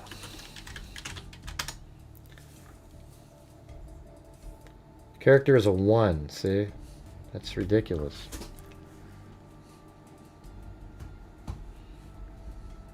It looks better though than it had. But see right there, look at like Taiked. That should be talked.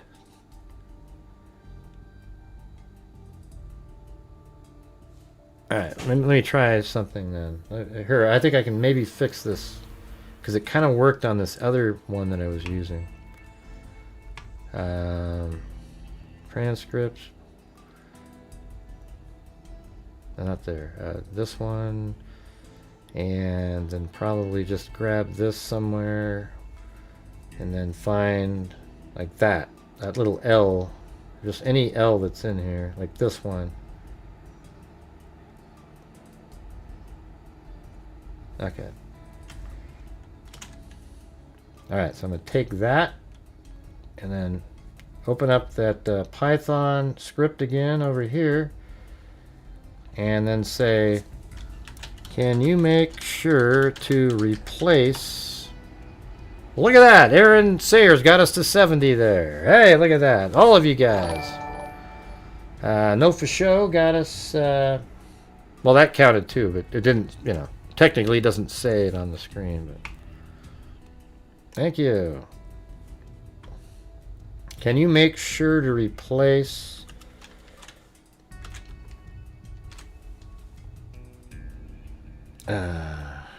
shoot. That doesn't look like the can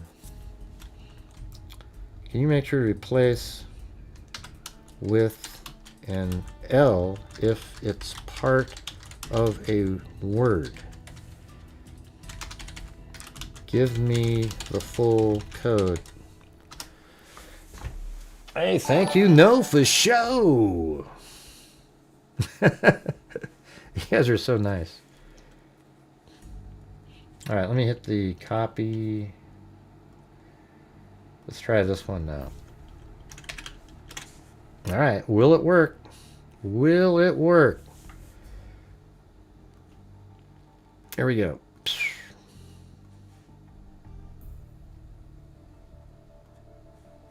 All right, it's right there.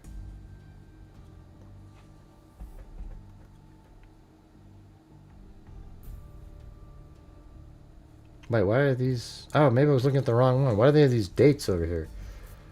That might have worked out last time. I just didn't know why it put a date on there. Let's see what that one would have said. I didn't even check.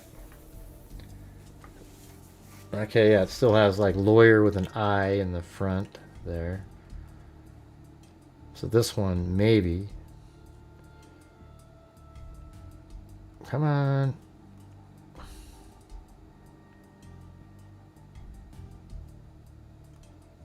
Yeah, see, like correct E. You know, like there's no, that I should be an L.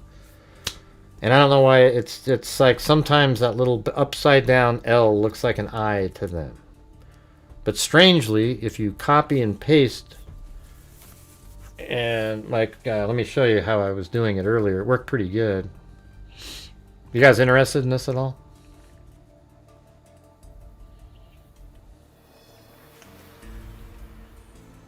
Make, let's see, let me go like that. Analyze Python script, text formatting, and correct. Okay, so this thing right here. So watch what I was doing, and it works pretty good. Watch this. See, let's say you're just going with this right here, and you go, okay, I'm going to grab from right there, just highlight a little bit of this, and then go down to maybe here, and then you copy it, and then all I was doing was pasting it right here, like that, and then enter. I gave it some commands, and then it goes boom. Look how beautifully this turns it into. I mean, just look at that. And all of the, and it actually literally does it exactly what I want. Like it gets rid of the little upside down L's. Are you aware? You know, everything is perfectly, the L's are gone. No, like is there now. Isn't that wild?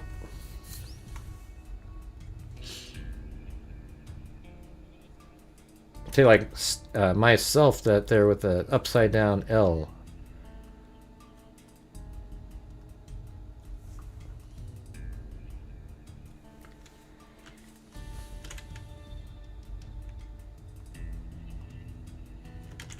Yeah, see, it wants it to be a 1 when you paste it in there. But interestingly, when you paste the raw...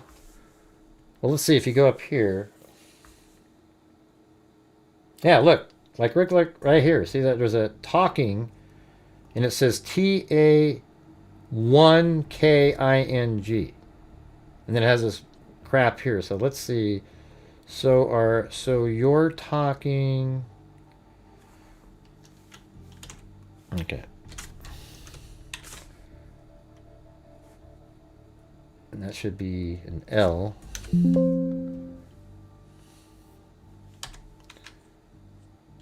Yeah. And now it's totally fixed down here.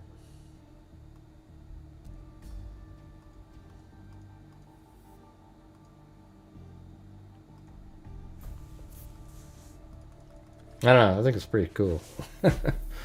See, somehow it fixed that L in there on that one. So what I do is, what I did, you can do like 20. When I started this, this is the second one. The whole document is Jerry Holman. So I went like this, and then, you know, I'd go down to like page, it was about the best way to do it. I couldn't figure it out. So you go like there, copy that, that's page 19, a ton of writing. And then I go back over here, and I already gave it some information, like get rid of this and this and these certain things. As a matter of fact, we can probably go to the original. This is how ChatGPT works. Like up here, I said, take a block of text, I paste, and format it, removing line numbers and correct words that have that little symbol in it, in them, and replace that symbol with the letter L. Got it. When you paste the block, and then it just I mean, it worked perfectly. It was crazy. So like just now, after I put that in there, we go all the way down here. And what I just copied, I'll put right there. And see, it's a huge block of text. Sometimes it doesn't, it's too big for it. So you go like that. And now it's thinking. Now I can just go, come on, just give me the answer. Right? And there it goes, look at that. I mean, look how perfect you know, QA, QA, QA, QA. It just goes all the way down, gets rid of that stupid thing, so it makes it into a nice format. See that? I recommend everybody get ChatGPT. So this was too big, so it wasn't able to do it all. So I do like 10 pages at a time. Takes a little bit, but I think I'll try to work on, you know, trying to get it to, well, let's see. Let me go back to that. Right here again. Let's try one more time. It's right there.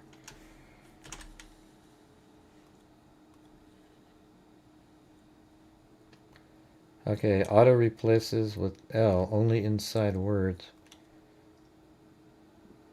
I'm just gonna have it do it for everything.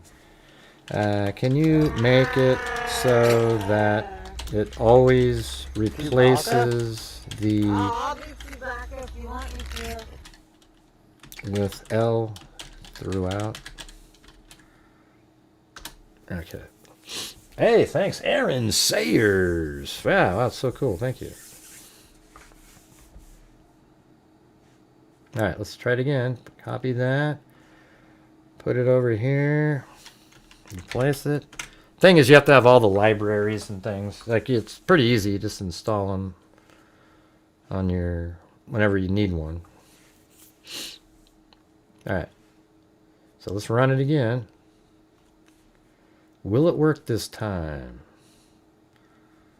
And it's weird because it keeps naming the output. I didn't tell it to do that.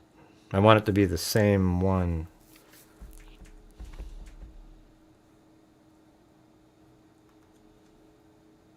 Yep, so there's one at 1054. Okay, there's one, there's, yeah, see.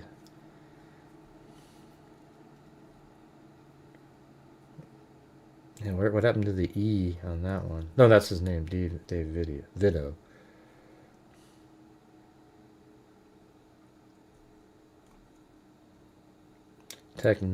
See, I is there. Yeah, see, it's so crazy. Like, that word is not, when you paste it in there, it doesn't have that I, but somehow when you read the entire, oh, I know what the problem is.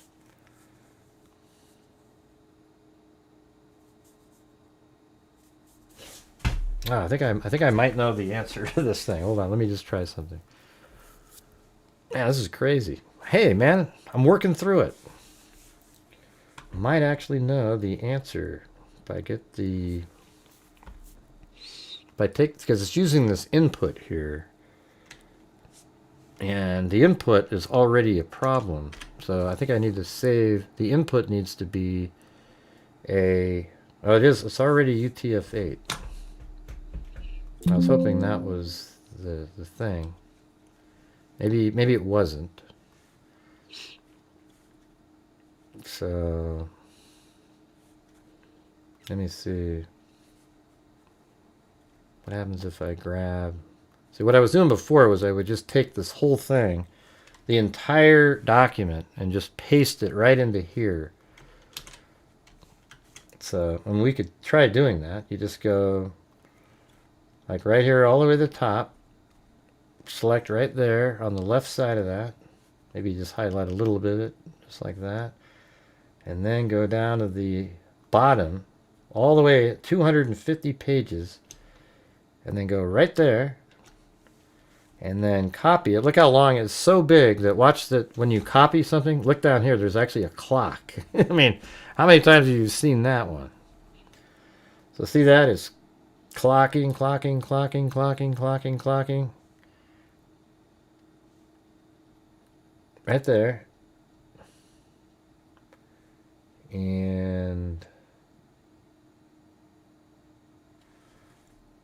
all right, so then I'm going to paste it into this blank document. Hopefully it kind of keeps all the crazy characters and everything. See right there, That should be like a little T and a... But it's got that character in there. But this says every single thing. Now if I'm going to save that and then go back out to the Python script and run it. And let's see what happens. So it did it that fast. Then go back over to here. Date modified. Yeah, 1057, that one.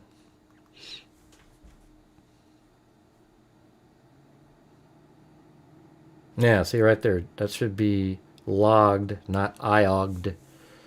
Yeah, I don't know, man. I don't know what the deal is, but the other way works. God, that's crazy. Jesus. Let me see.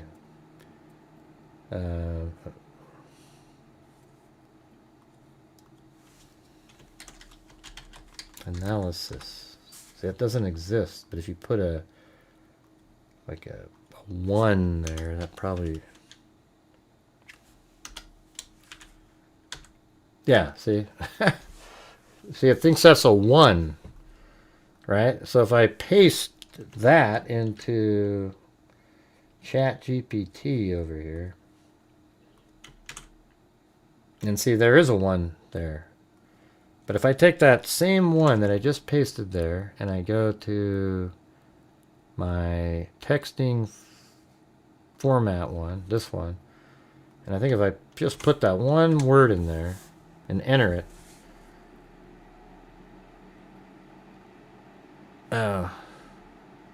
what's happening? Why is it typing so much?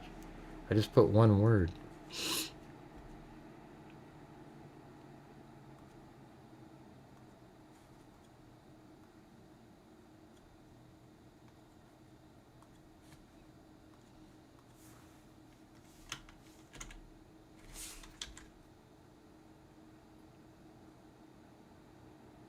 Oh, it's talking to me.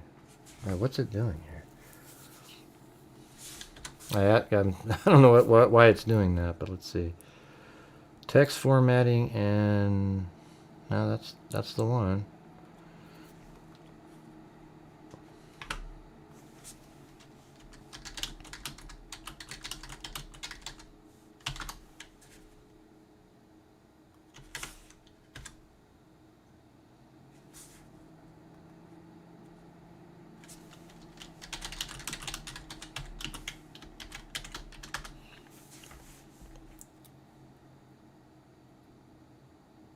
Yeah, see? It fixed it.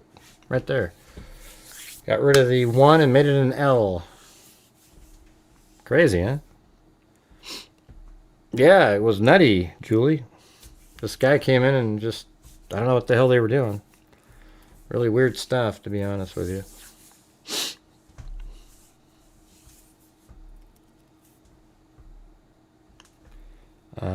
Central time, and it's almost 1 a.m. All right, okay. Let me. Did I already thank everybody? I don't think I did. So thanks, Wild Bill Wassman, Allie K, Kathy Friedenmaker, 50, 5 months. Love Boston, Bruce Holdaway, 2 months. Fish, what a slacker, Jesus. And then Bruce Holdaway gifted a membership. Then one Michelle. Then Anne Marie Actor. Then Mark Smith, then Bronco Girl gifted 5. Mark Smith, welcome, became a member. Then Linda Howell, as in Linda Molden Howe of the Cattle Mutilations and Crop Circles. She has 71 months. That's crazy. That is 1 month short of 6 years of being a channel member. And then Chris and Love Boston and Karen Messenger gifted 5. Love Boston gifted 1. And then Mark Smith. Then Allie Cake, Lori Gypsy. Then Love Boston gifted 5. Then Carrie Summers, Super Chat. Then Michelle H.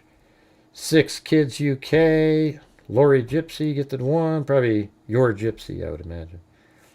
Gifted 1. And then Garrett Ganta. became a new member. And then Jim Lawn, Allie Cake, Wild Bill Wassman, Chris O'Connell, Susan Smith, Lisa Belson, Bronco, Girl Amber. All those people gifted memberships. That was 5. Lisa Belson 5 and Chris O'Connell 5. And then Lori, Your Gypsy, then Jim Lawn, then Love Boston, then Susan Smith, not the Susan Smith, and then Chris O'Connell, Zozo with their capital Gray troll, and then Love Boston, Wild Bill Wassman, Chris Connell again, and then we had Bruce Holdaway, Chris O'Connell did 10. Get the 10 memberships. And then later said, what was that wording that you used? That's pretty funny. And then I gifted 5, and then No For Show, then No For Show again, No For Show again, and No For Show became a new member, and then Bruce Holdaway. Lisa V gifted 1, and then Chris O'Connell gifted 1. No For Show. Then Aaron Sayers, and No For Show. And then Aaron Sayers again. Well, thank you guys. And then we also had I think a coffee from Lisa V that she thought was a liquor or something, but it was really just it was a coffee. Anyways, thank you guys. That was a cool show. Sorry for the moment in there that was, I don't know what that, I guess we know now what they were referring to, but I didn't think anything of that time. I just thought he was goofing around, when he said he was the smartest person there. Didn't really care later, but I guess that was just eating and gnawing away all night long. I don't really get it. They were pulling all-nighter. It is kind of late. It's 11:04. That's crazy. I'm on Pacific time. Bad news for the rest of you guys. Yeah, that's right. Yeah. Newsom. What a loser that guy is. Man, he's so fake. He's probably the most insincere human on the planet. I'm sorry. If you like him, it's okay. I don't like him.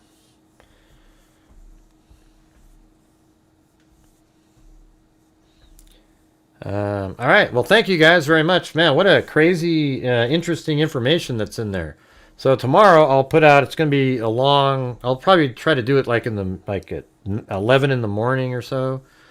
And it'll just play for 4 hours and you guys can watch it. I think it'll be really interesting, though. This is one that you'd almost want to watch the entire 4 hours or listen to it, because it's, that's the key stuff. And then there's another one by one of the other investigators. So I'll be putting that one out after that. Liggett. Tony Liggett's huge, right? That's going to be talking about probably Doolin and all this kind of stuff. I think it'll be, these are, even though the defense is putting out thinking it's helping them, it's not. It's just really interesting information. You know what I'm saying? Awesome. Thanks, everybody. We'll see you guys tomorrow, freaks. Yeah, it was a good show. That was a fun one. Had a slow start, but then it got, it was kind of normal. The troll almost derailed the entire show. Isn't that wild?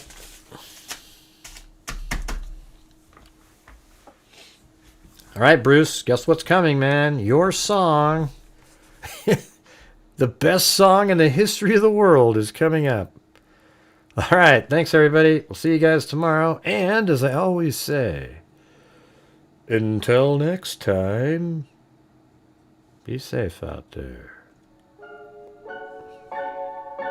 Yeah, I've been doing this true crime thing for quite a while now. Huh? And during this whole time, I have not seen one person. Not even one, Gray? Not even one. Crime dissector, the projector. I'm a certified human lie detector. I'm gonna get ya on a stretcher if you try and play me like an old projector. Crime sector is my nectar. Perhaps the Gregor's gonna give another lecture. Crime collector, freak connector, and I'm always gonna be a protector. Fool deflector, interceptor, and I'm meaner than a spectre with a vector on his spectre. With all respect, y'all, just remember I've a temple fucking check.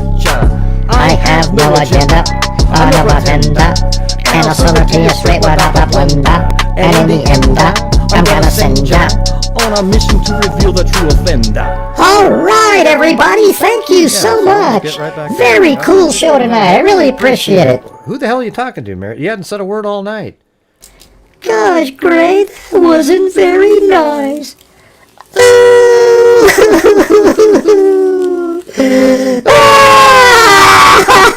Oh, God, you're so mean to me. Oh my God, Mary Lou, are you okay? Yeah, I'm fine, Gray. Thank you. Good night, everybody. Oh, wow. Wow. She got me again, right? Couldn't you tell? Did you hear that right there? She sounded like she was bawling her eyes out, and within 2 seconds sounds absolutely normal, okay? Like it was just nothing. So that indicates to me, using common sense and logic, that they were absolutely faking the cry. What do you guys think about that? Would you think that that was a legitimate cry, or was that fake? Put a 1 if you thought it was fake.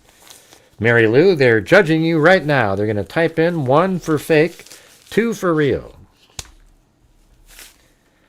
Gosh, I was serious, Gray, but I just have the ability to compartmentalize.